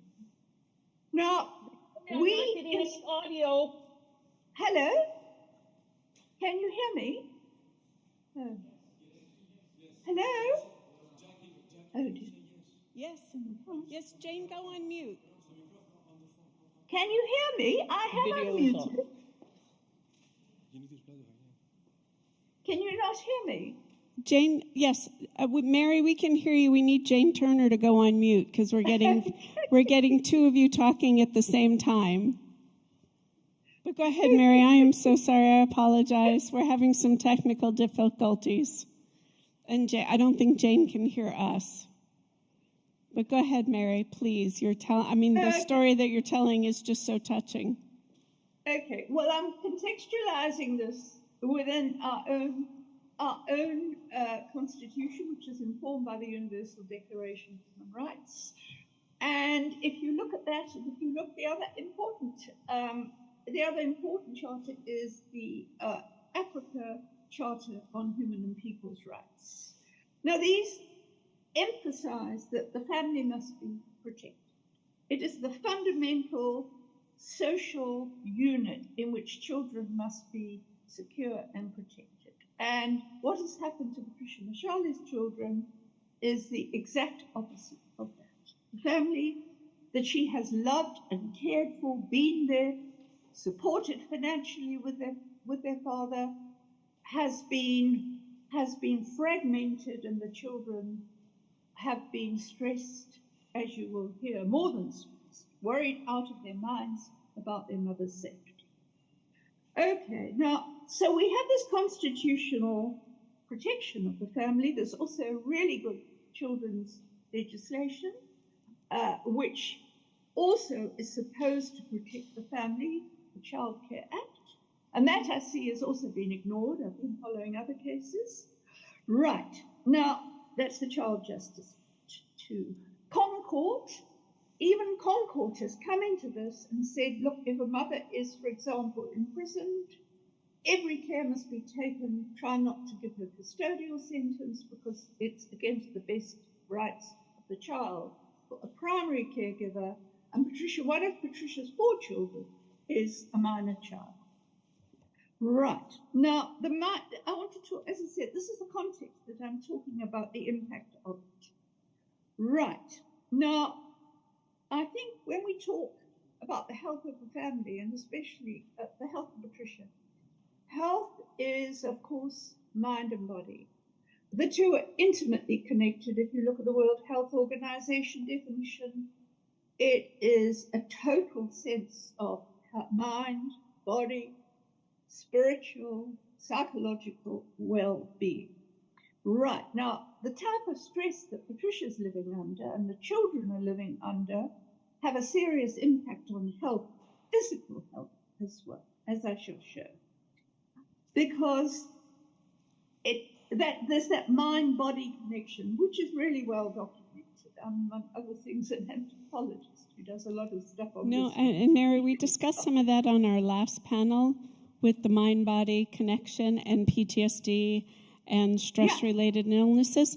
But I want to jump ahead a little bit because we really want you to talk about what should South Africa do to protect whistleblowers. We know there are things on paper. How do we? Yes, but well, there's plenty of stuff, as you said, including what came up during all the isolation of COVID. I've explained that what Patricia's had to live with, away from the children, is a mixture of that isolation and that house arrest and solitary confinement. Right. Now, okay, so we'll skip over that then. The stress levels has impacted very seriously on Patricia's health. She hasn't even been, her medical aid was cut when her salary, she wasn't paid her last salary. She can't go to state facility because she would have been tracked down. Now, I have case studies of how the police can even get at people when they're in hospital. Sometimes they get poisoned, or sometimes they're even attacked in hospitals. She couldn't go near a state health facility. That's how bad it is in South Africa. And I think the worst thing she found of all was being away from the children. She said that. I'll skip then the impact on, well, the impact on her. Last year, there was a malicious arrest warrant put out. There were police sent to track her down. There was a red alert put out for her because it was maliciously said she had breached a court order, which is not good. That's the extent to which they went. So I think this is a for a couple of days, and we thought she might be. Mary, I think this is a good point for us to pivot to the next speaker, because I think we want to get to the how to protect whistleblowers and how to help them. And I know we have Cynthia Stimple as well, is supposed to be queued up to speak. Is Cynthia on the line? So you don't want me to go into the impact on the children, because I thought that was what I was asked to speak about. Or do I ignore that and just say what we should do about it? Well, why don't we save that? Why don't we put a pin in that? We'll come back to it, because I want to give everybody who's on the panel a chance to speak. And we only have a little bit more time, and I want to give everybody else a chance, and then we can come back. And I think what you're talking about, the impact to children, is something we were talking about on the last panel as well, and that is, I think, a really important issue. We need to start thinking about some of these solutions and how to focus attention on that. Okay. But we have Tony. We won't go into Tony. The So we have children Tony. now. Right. So are you asking me to focus on what you think we should do about it? Yes, but I want to let some other speakers join the conversation. So if we could put you on mute for a minute, and I wanted to introduce Tony Herspersad from South Africa. He is a family member of the South African who was assassinated, the whistleblower that we all know as Babita Decoran. Tony, are you here? Yes, I'm here, Jane. Jacqueline, thank you. I'm here. I don't know if you can hear me. Yes, I can hear you. We can hear Please you fine. Go ahead. Oh, thank you very much. I must express my sincere thanks and gratitude to Ari and Jacqueline for affording me the privilege to represent the family of Babita Deokaran. And today, just being a part of this conference enlightens us so much about the international impact of whistleblowing, and it helps us to know that we are not just the only one in South Africa. However, initially Ari had asked me to speak on the trauma and the stress the family has to deal with post this incident, and Babita's assassination. Well, we are still in a state of hurt and mourning, and as a family, we are hurt very deeply. The initial shock, the horror, the despair, and the anger, and all the emotions, they continue to surface up regularly in our lives as the family of Babita. Now, just to say a little bit about Babita before I speak about how the family feels, is that Babita was someone that made the family very proud of her achievements. And, she was a single mother, very dedicated to her child, the upbringing of her child. And she was a very conscientious and dedicated employee of the state. We've watched Babita grow in the family from a child to a youth and to a very remarkable, fine lady that has held a very responsible position in government office. And it is her integrity and her righteousness that she stood for, so much so that when she uncovered this 1 billion rand, close to 1 billion rand fraud at just one single hospital in Tembisa, she was in a position to stop the payments because she was the chief director at the Department of Health in Gauteng. And when she did this, she did inform her superiors that she thinks her life is in danger, and she did raise the flags that she felt that she was threatened and she was, very insecure. But nothing was done, unfortunately. We are very saddened by the fact that she did not get state protection, neither did she get any other help from the state to protect her at this point and time in her life.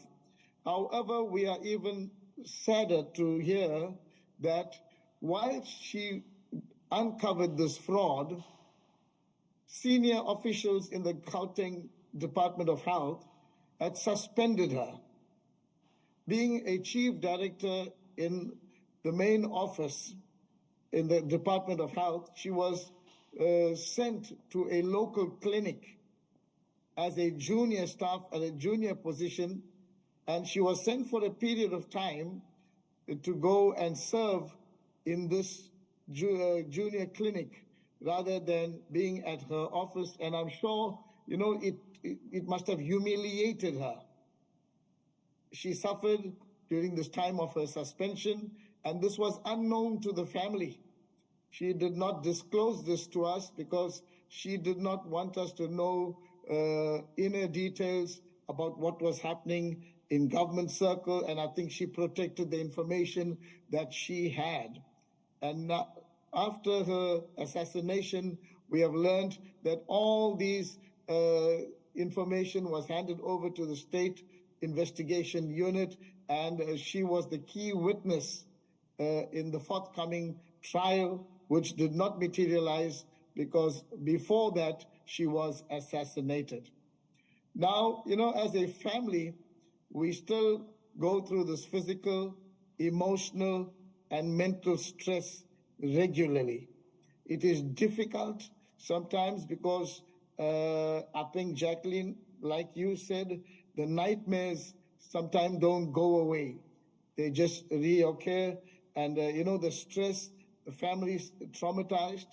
And what hurts us most was that she was inseparable. Her daughter and her were inseparable.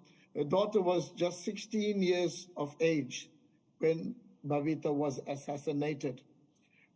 The family had to take some decisions regarding the child, and we had to sell the home, the luxury family home that mother and child lived in, and the family had to move in with her aunt so that, she could get the proper upbringing.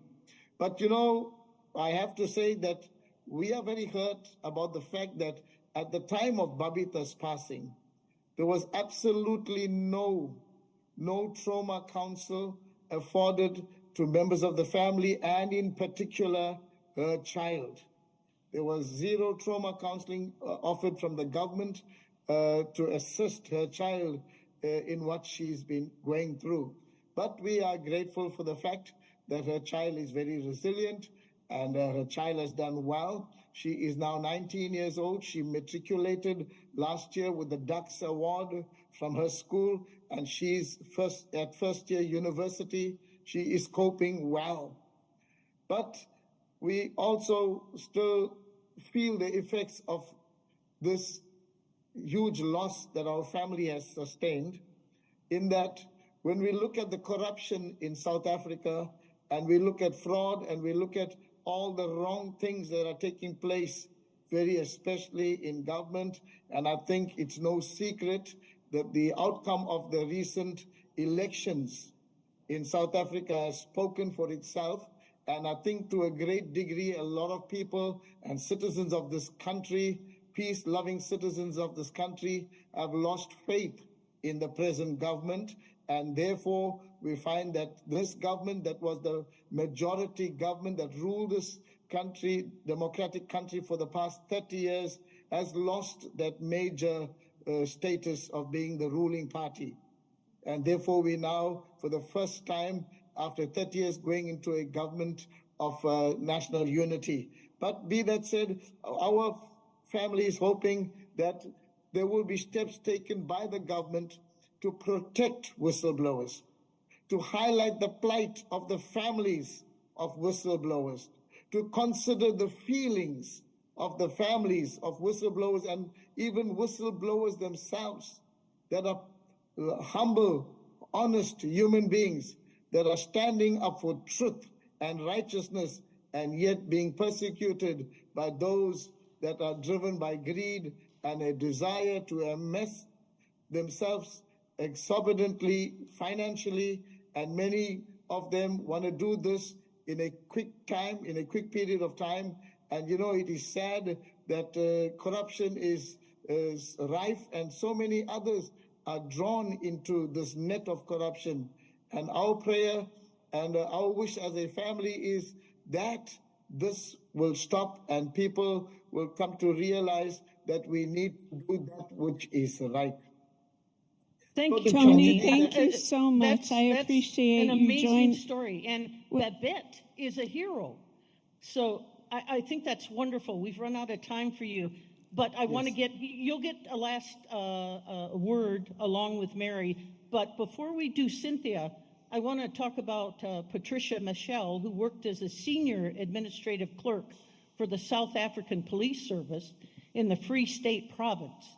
During the course of her employment, which started in 2007, Michelle noticed and reported on alleged suspicious activities committed by senior SAPS officials. Unfortunately, she was dismissed on February in 2022, and after various threats and threats of reprisals were made against her and her family, she went into hiding. She has still been persecuted by the senior SAPS officials she blew the whistle against, and her family has suffered a great deal of harassment. I want to mention, regrettably, she had to appear in court to defend herself on false charges against her and cannot be with us today.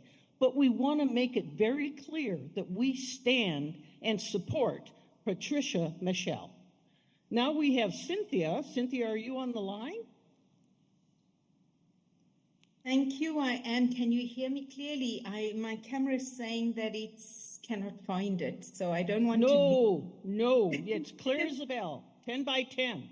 And we want to mention about Cynthia Stimple. She has served as the whistleblower liaison manager at the Whistleblower House since February of 2022. She is a motivational speaker, sharing her journey as a whistleblower and advocating for positive change. Additionally, she works as a yoga instructor for both adults and children. I bet you that takes some of the stress off, Cynthia. Cynthia is a board member of the National Committee, Defend Our Democracy, and volunteers her time at Accountability Now, Radio Veritas, and various community initiatives. She is also the author of Hijackers on Board, recounting her experiences at South African Airways. Cynthia holds an MBA as her highest qualification and predominantly has worked in banking, treasury, and risk environments throughout her career.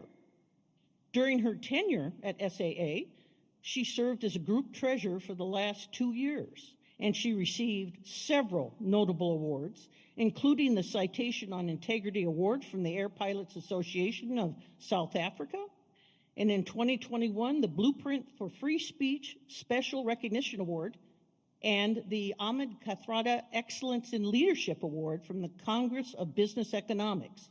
Additionally, in 2023, she was honored with the Whistleblower Excellence Award and Sherpa Award for her support of whistleblowers by the Public Interest of South Africa. I'll have to say, Cynthia, yours was the shortest introduction. Mary has 6 pages here, which I didn't have a chance to announce on all the awards and all the wonderful things she does. But right now, Cynthia, you have the floor. Thank you very much, Jane, for that introduction, and thank you everyone who's present. I will start for the interest of time. So I've chosen the title, Why Whistleblowers Are Important, and why whistleblower protection needs more than lip service. I'd like to start off with a quote by Chief Justice Zondo, who is the Zondo of our State Capture Commission. And he states, corruption is a crime against South African people and robs our people of resources that should have been used to improve the lives of the poorest and the most vulnerable in our society. Mine is very short, focusing on speaking out against corruption in our country, why whistleblowers are important, and then why protection is needed for our whistleblowers. So I'd like you to all just take a minute and close your eyes or just gaze into the future. I want you to switch your brain to imagine what could have happened when there was no corruption and that all funds that went to corruption are diverted for the correct things. So imagine, I'm going to use South Africa, but you can use your country, seeing that we placed all over the world, is imagine a high quality education in our schools, in our early childhood development, in our colleges, in our universities. The education is so good that children can read by an early age of 7 to 8 years old. In South Africa right now, children at the age of 10 cannot read with comprehension. They get stuck with certain words. They've not been taught to read very well, hence it impacts comprehension, it impacts learning maths, and it impacts any linear type of reading. Then imagine high-quality hospitals, clinics, where it is fully equipped with all the medical type equipment required, like MRI scans, like CT scans, and various other equipment needed for doctors and nurses to do their jobs to the best of their ability. Imagine that our training, which in South Africa was of an exceptionally high quality, alas, is no longer there because of corruption. Imagine road infrastructure, which may be in your countries that you're living in, but in our country right now in South Africa, our road infrastructure is terrible in that we have roads that have not been maintained, and therefore many accidents are happening. The impact on people's cars and impact on their tires and maintenance of their own vehicles. So we had road infrastructure that worked in parallel with our train and rail system and our air traffic system. Our rail system infrastructure has declined. In fact, it may be non-existent in major cities and areas, and hence the impact of taking freight across the country has impacted on our road infrastructure.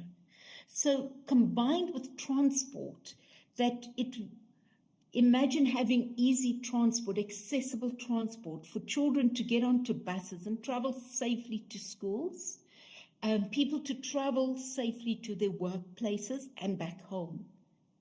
Alas, because of corruption, South Africa does not have that. Many of our children are dying in car accidents because they are either piled in our road transport, which is our taxi services, as well as putting children on the back of bakkies, which is a form of transport where children are overloaded, and when there's an accident, these children are thrown all over and killed on impact. Imagine a quality of life for all that everybody has employment, that everybody is able to have dignity, purchase their own homes, and have a roof over their head. This can happen in our country, in South Africa, if we all start working towards eradicating unemployment. I have slides here which I will just talk about, and I will send my presentation to all of you. Corruption Watch did an analysis, and there's the type of corruption experience in the public sector is extremely high, and they've broken it up into each of our provinces. Northwest, 53%, 30% Northern Cape, 29% Western Cape, Limpopo 23%, 37% Free State, Gauteng 27%. These are all on bribery and extortion. Then on procurement, it's even higher, where it goes 33%, 37%, abuse of power 15%, dereliction of duty 10%. So those are the type of corruption we're experiencing in each of our provinces. So why are whistleblowers important? It's because they are the ones who stand up and stick their neck out, like the giraffe, the icon which Whistleblowers of America uses, the giraffe, sticking its neck out first, stating what the problem is, and then getting killed for it or getting retaliated against. Zondo Commission calculation estimated that almost between 1.5 to 3 trillion of funds has been diverted for corruption. And it was because of whistleblowers that some of these funds have been recouped. So some whistleblowers who recouped 1.6 billion from Eskom. Those were the two ladies of Trillion who gave their evidence, and then through their evidence they were managed to be able to recoup 1.6 billion. With PRASA, Martha Ngoye stopped the Shavambo transaction, which would have cost the organization roughly about 54 million. They've already paid the China rail, so those funds couldn't be recouped. With SAA, with my story, I managed to stop 250 million, over 256 million. And then recently, through the NASFAS investigation that was done, over 700 million was recouped. This states then, why are whistleblowers important? The Beta Deokaran, she picked up through her just doing her job to the best of her ability. She found that funds were being paid out under the threshold of 500,000 to certain organizations. To tally all those amounts, it came to over, I think, 89 million, which was almost a billion. 100 million of funds that would have just been diverted, deflected to organizations that had nothing to do with the health, with the Department of Health, with health facilities, with medical equipment, etc. These were funds being paid for skinny jeans, for large amounts of chicken, for couches, for strange areas which had nothing to do with health. But what does the whistleblower suffer? The ultimate sacrifice is when their lives are taken, like Babita Deokaran, like Maspako, and like Eric Pena. For those who, others, we've suffered with mental health, physical health, and the impact on your family. The loss of your livelihood, the current job you're doing, and you cannot Many whistleblowers cannot find future work unless they reinvent themselves. You become isolated, ostracized. You are given a bad reputation, bad names. You end up having to pay your own legal fees, which results in huge debt. And on top of that, you are then blacklisted because you're unable to pay anything else. And then there is no physical safety for you. Where do you go? Who can take care of you? Do our legislation work in our various countries? We have a Protected Disclosures Act, which is supposedly well written, but very ineffective. In that, there are very many shortcomings in it. There are huge gaps, and it is also not enforced within each of our organizations. So how do we see then the safety for whistleblowers? What needs to be done? The first we're seeing is creating a safe reporting environment within every organization, whether you're public or private, in order that the person who speaks out is not victimized, is not retaliated against, and there are no reprisals against them.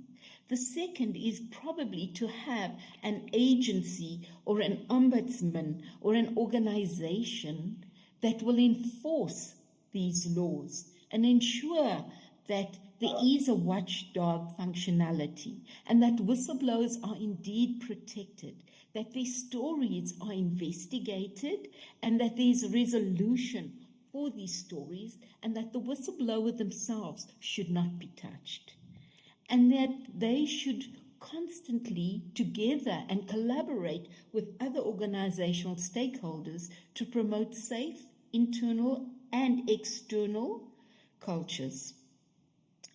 Cynthia, I'm going to have to stop you there because we're running short of time, and we have one other person. I'll give you 30 seconds to wrap it up. We have one other person following you who is extremely important. So 30 seconds, Cynthia, lay it on us. No problem, thank you. And the last is having seeking reparations and then fast-tracking the whistleblower legislation, not only from a legal side, but together with behavior change, because it's only when you change the behavior in how you treat whistleblowers and how you enforce the legislation can you see change. And then I end with a closing quote, "Be the change you wish to see in the world," by Mahatma Gandhi. Thank you. Wonderful, Cynthia. Really wonderful. Thank you. And I want to introduce the next whistleblower from South Africa. And in 1999, he chose to become a volunteer police reservist with a notorious serious and violent crime detective unit. Jane? Yeah. I think you've got I think we're going to come to the room. We have Ari on next. No. We have Ari on real quick next. No. Ari's not on the agenda on this panel. I think you have an older version of the agenda. So we were going to introduce Sarah. We added him recently, and we're just going to give him a few minutes, and his wife, Shelley. Yes, I think his wife, Shelley, is going to speak instead of him. So I wanted to take a moment and we can introduce Shelley Ann, and she could tell her own story. She has a statement that she wrote and that she wanted to read.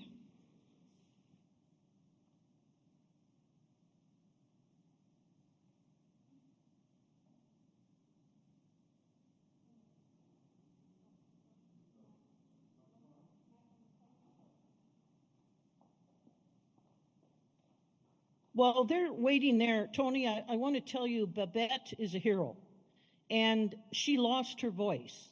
And I want you to know that through you, we can have her voice on Whistleblower Network News, and you can speak for her, which would be wonderful because she deserves that honor. She's a hero. And now we have Shelley on. I'm sorry I didn't get to tell you about Ari. Some people may not know what a hero he is. But because he was with the Caddo Manor, that was an incredible thing he did. But Shelley, I've seen you, I've talked to you. You have stood with Ari. I cannot tell you how wonderful that was, and how much that meant to him, that you are his soulmate, his friend, and his defender. Please talk to us about what has happened in your life.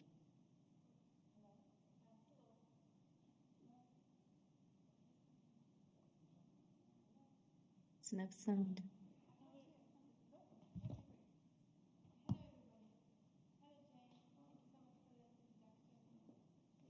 Oh no, there we go.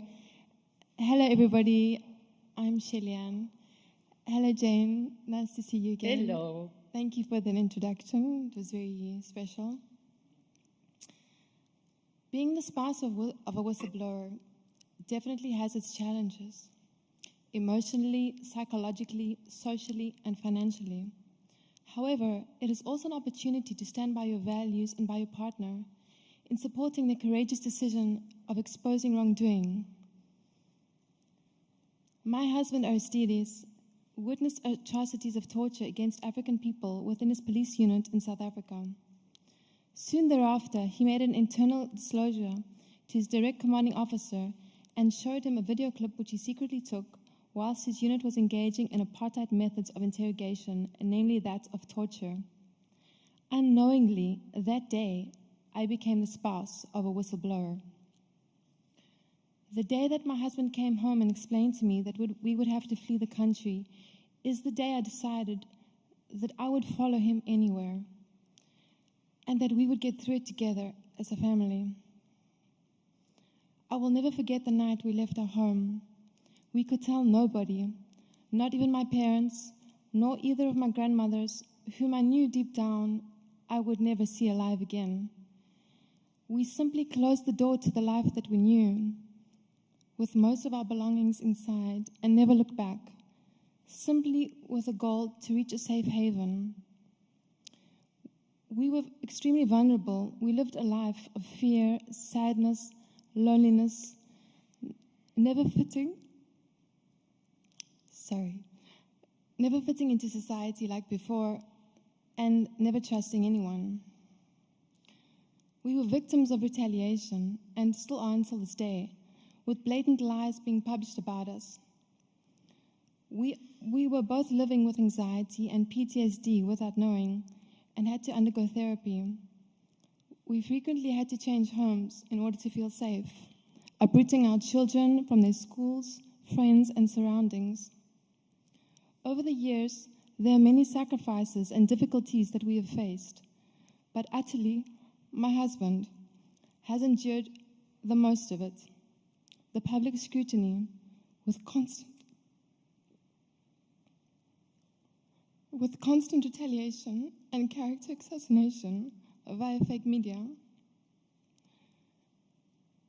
I have learned most of all how important it is for whistleblowers to have unconditional support, compassion, and love in the trials that they face after they blow the whistle.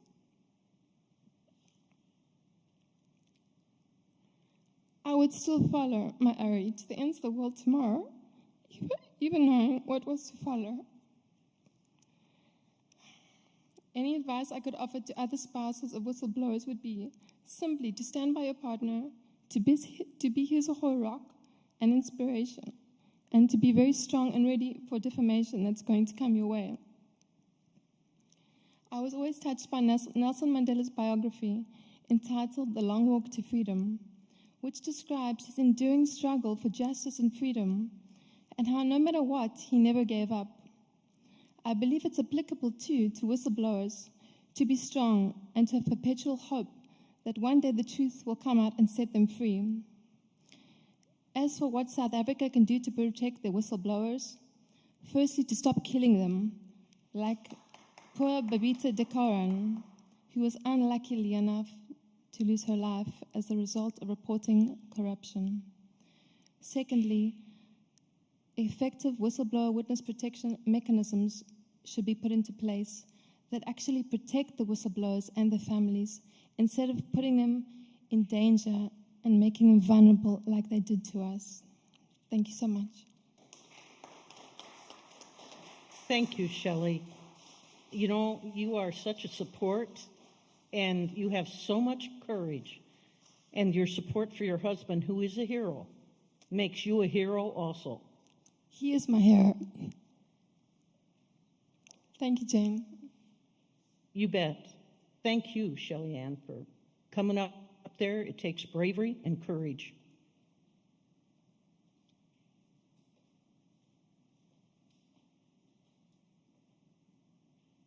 So I think that All right. concludes. Oh, I'm sorry. I think that concludes this panel. I don't know if we had any more questions or discussions before we take a break or transition to the end of the day. We have some summary. I think Anna is on the line as well. Anna Damaskal, are you here? Yes. I think we're going to do some summary and some closing remarks and some thoughts. But I did want to take a moment and thank everybody that joined from South Africa. I know that it is quite a difficult path. I spent last year this time in South Africa. I get to meet Cynthia and many of the other whistleblowers with June Bellamy, and we visited Auda and Jane Dutton and Mandy Wiener. So there were some very strong voices that were unsilenced and were speaking out. And it was such an honor to get to speak at the Mandela Institute and to get to know some of you on a personal level. So thank you. Thank you for teaching me about the giraffes. And I hope that we can continue to have these dialogues. I think the family issues that Mary and Tony and Shelley talked about today are so important, and we look forward to talking more, to bringing the children of whistleblowers together, and to really encourage more healing. So if I can get Anna to come on with me, I think we're sort of the closing and the summations for today.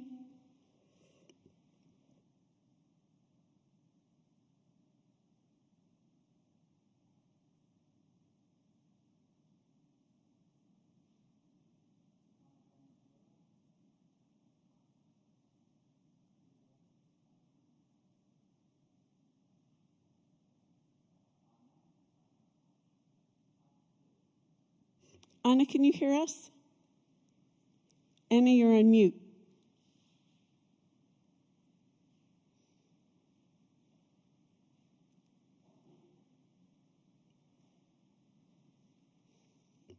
Okay, well, how about I go first? Although I've been taking notes all day, and they're probably written on pieces of paper all over the room. But I think what I got out of this first day is that we really started the day with a very interesting conversation about whistleblowing and even how we define the word and what that means to different peoples and cultures in contexts from all over the world. Before we can even think about what laws and how to cooperate and collaborate, I think we do need to have a common understanding, reduce stigma. I think we have to recognize that this is what should be a normal part of the work process. I often say that when we learn about continuous process improvement, we never really talk about it in terms of whistleblowing because you go, oh, this is broken, we should fix it. And everybody goes, oh yes, look, it's broken, we should fix it. And they fix it and everybody moves on. Whistleblowing has sort of become a unique animal, a giraffe, in that it takes the normal process and turns it on its head. It becomes abnormal. And the whistleblower becomes the victim of the accusations instead of the person trying to solve the problems. And I think we see that that's the don't shoot the messenger, right? I think as the messengers of the wrongdoing, they're not the perpetrators of the wrongdoing, they've identified it, and we're trying to get them that help and support and the recognition. We have to come past the stigma and the right words. And I think that's what Dragana and Vlad and Nicholas were talking about earlier today, is the stigma, the SLAPP suits, the weaponizing the judicial process. We villainize the employee when most of them were not heroes. They were just doing their job. Whistleblowers always tell me, like, we really need to get this right because the language can harm us. And I've heard the same thing from veterans. That's where I spent most of my career. They were the tip of the spear. They went out and they did what they were supposed to do, and they expected to come home to a grateful nation. And that was disappointing. They weren't expecting anything more than what they deserved, and they got less. And I think whistleblowers are very much in the same boat. People who know me know I compare them all the time. And I think that we need to start by finding our right words and our right language. And so I think that was a very important point from this morning. And then we got to talk about retaliation and what that really means and how that really affects families. And I think it was really important that we were able to bring in the real stories, the personal stories from the families of Ari Danikas.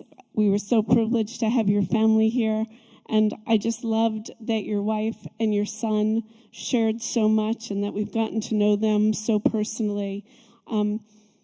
It is a tribute to our community, not just to you, but to our whole community when we see people who are coming through this other side. Like Tony said about the daughter of Babita Decoran, that she's thriving, that she's going to go on and have a voice, that they can't take that away from us.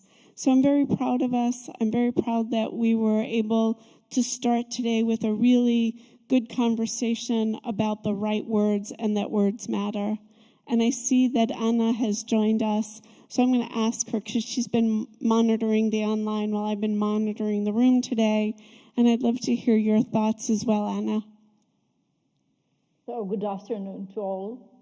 Here we have come to the conclusion of a very successful day, and I would say also to the conclusion of a historic day. Certainly successful and historic for my dear old friend Aris, whose conviction and power can move mountains, really. But also a historic day, I would say, like for at least my country, if not for Europe as a whole.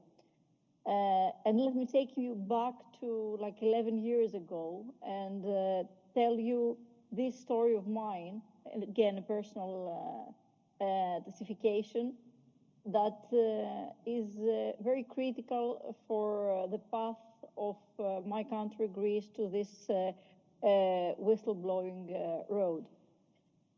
I may have been the first person in the country having uttered the word whistleblowing back in May 2013, when as a researcher and author of Transparency International, I had drafted the policy paper advocating for the need to enact a legal framework for the protection of whistleblowers in the country.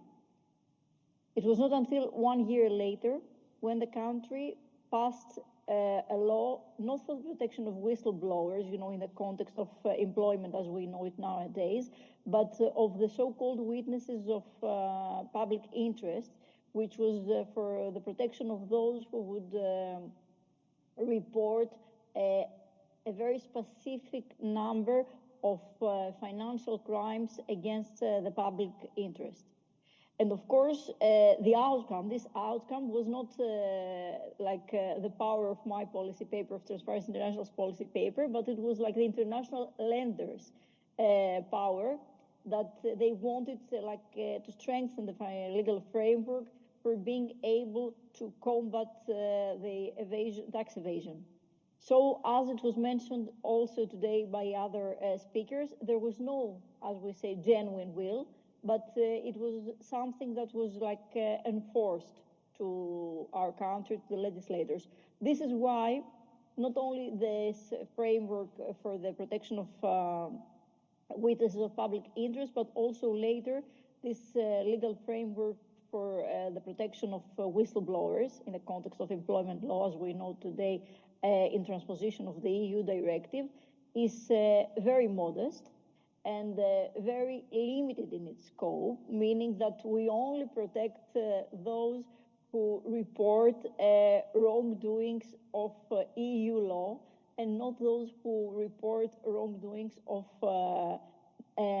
national law. And I'm sure like this room should be like full of lawyers today. And if you ask those lawyers about, a certain crime, whether it's like of an EU origin or a national origin, there will be probably like 10 different opinions on what is the origin of specific crime. Imagine like the average citizen, the average employee that needs to understand whether the wrongdoing she is witnessing is one of violating of EU law or violating of national law, so as to realize whether she will be protected if they report this crime. This is unbelievable, of course, and this is, I believe, the strongest weakness, the most severe weakness of the current Greek legal framework in transposition of the EU directive. And I will tell you an example to highlight how this will work. Back in the time when we had this legal framework on the protection of witnesses of public interest, there was a staff member of the tax authority. She was witnessing a wrongdoing by her colleagues, and she thought, because this legislation was in place, that she would be protected if she reported. She did report. Her colleagues got up with the convictions, but she herself also got up with almost 100 lawsuits and criminal charges. Why? Because she did report wrongdoing, but the wrongdoing she particularly reported was not among the protected by the then applicable legal framework on the protection of witnesses of public interest. I'm sure that I hope that this tax authority staff member, she was able at the end to clear the situation with the lawsuits, the civil lawsuits and the criminal lawsuits. But imagine for an average citizen, an average employee, being in a position of having to defend herself against such attacks. This is, of course, something that I would wish to nobody. However, and having said that, it is our big success today that we are here to discuss about the particular aspects of whistleblowing. We are not 10 years back in time when we were advocating for the need to have a whistleblowing framework in place. We do have that. So now we have the luxury of discussing about SLAPPs. We have the luxury, if it's a luxury, but okay, we're getting deeper into this notion of whistleblowing, of discussing about the emotional distress of the whistleblowers and their family, and all those topics that were very, very nicely lightened today by our distinguished speakers.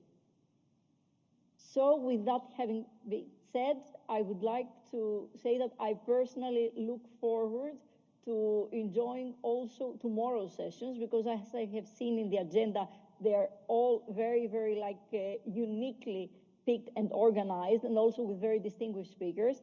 I would like to thank you all, I believe, on the part of the audience and of the participants, for the effort you have all invested in this event. And I look forward to meeting you all tomorrow with more and more interesting discussions and topics. Thank you so much. Thank you, Anna. So that does conclude today. We look forward to seeing you tomorrow. On the agenda, just as a quick reminder, we will continue with our discussion about the SLAPP suits and protecting journalists and whistleblowers. We'll talk about a safe place to work and focus on justice, diversity, and equity in the workplace. Then in the afternoon, after lunch, which was delicious, by the way, today. Sorry you didn't get to enjoy that for those of you online. It was amazing. We'll talk about the Greeks and bring on the case for where the Greek system is and the work that they've done to transpose the EU directive. And then we'll have what I think will prove to be a very interesting conversation about rewarding, compensating, or rehabilitating whistleblowers. I think we got into some of that this morning. And then we'll hear from a global perspective, and more whistleblowers will be joining us from other countries. So stay tuned, and we'll see you tomorrow. Kalinikta?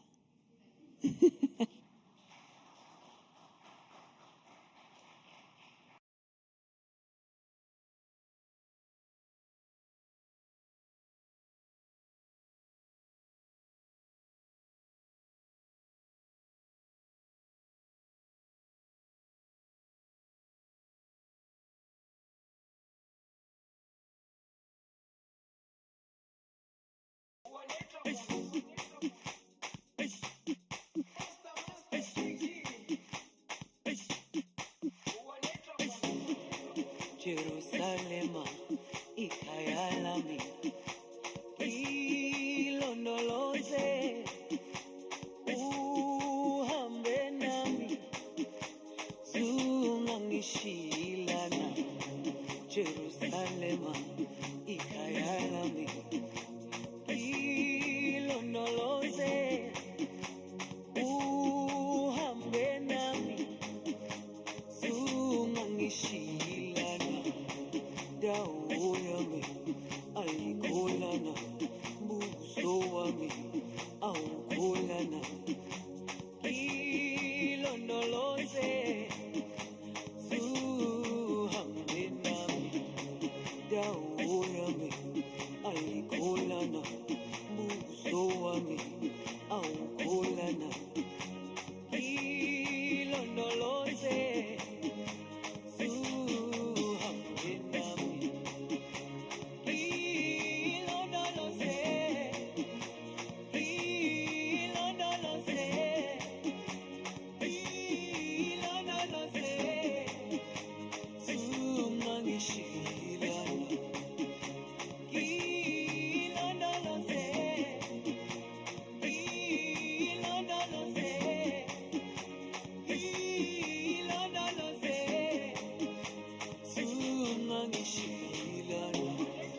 dawo yami ayikholana buso wami awukholana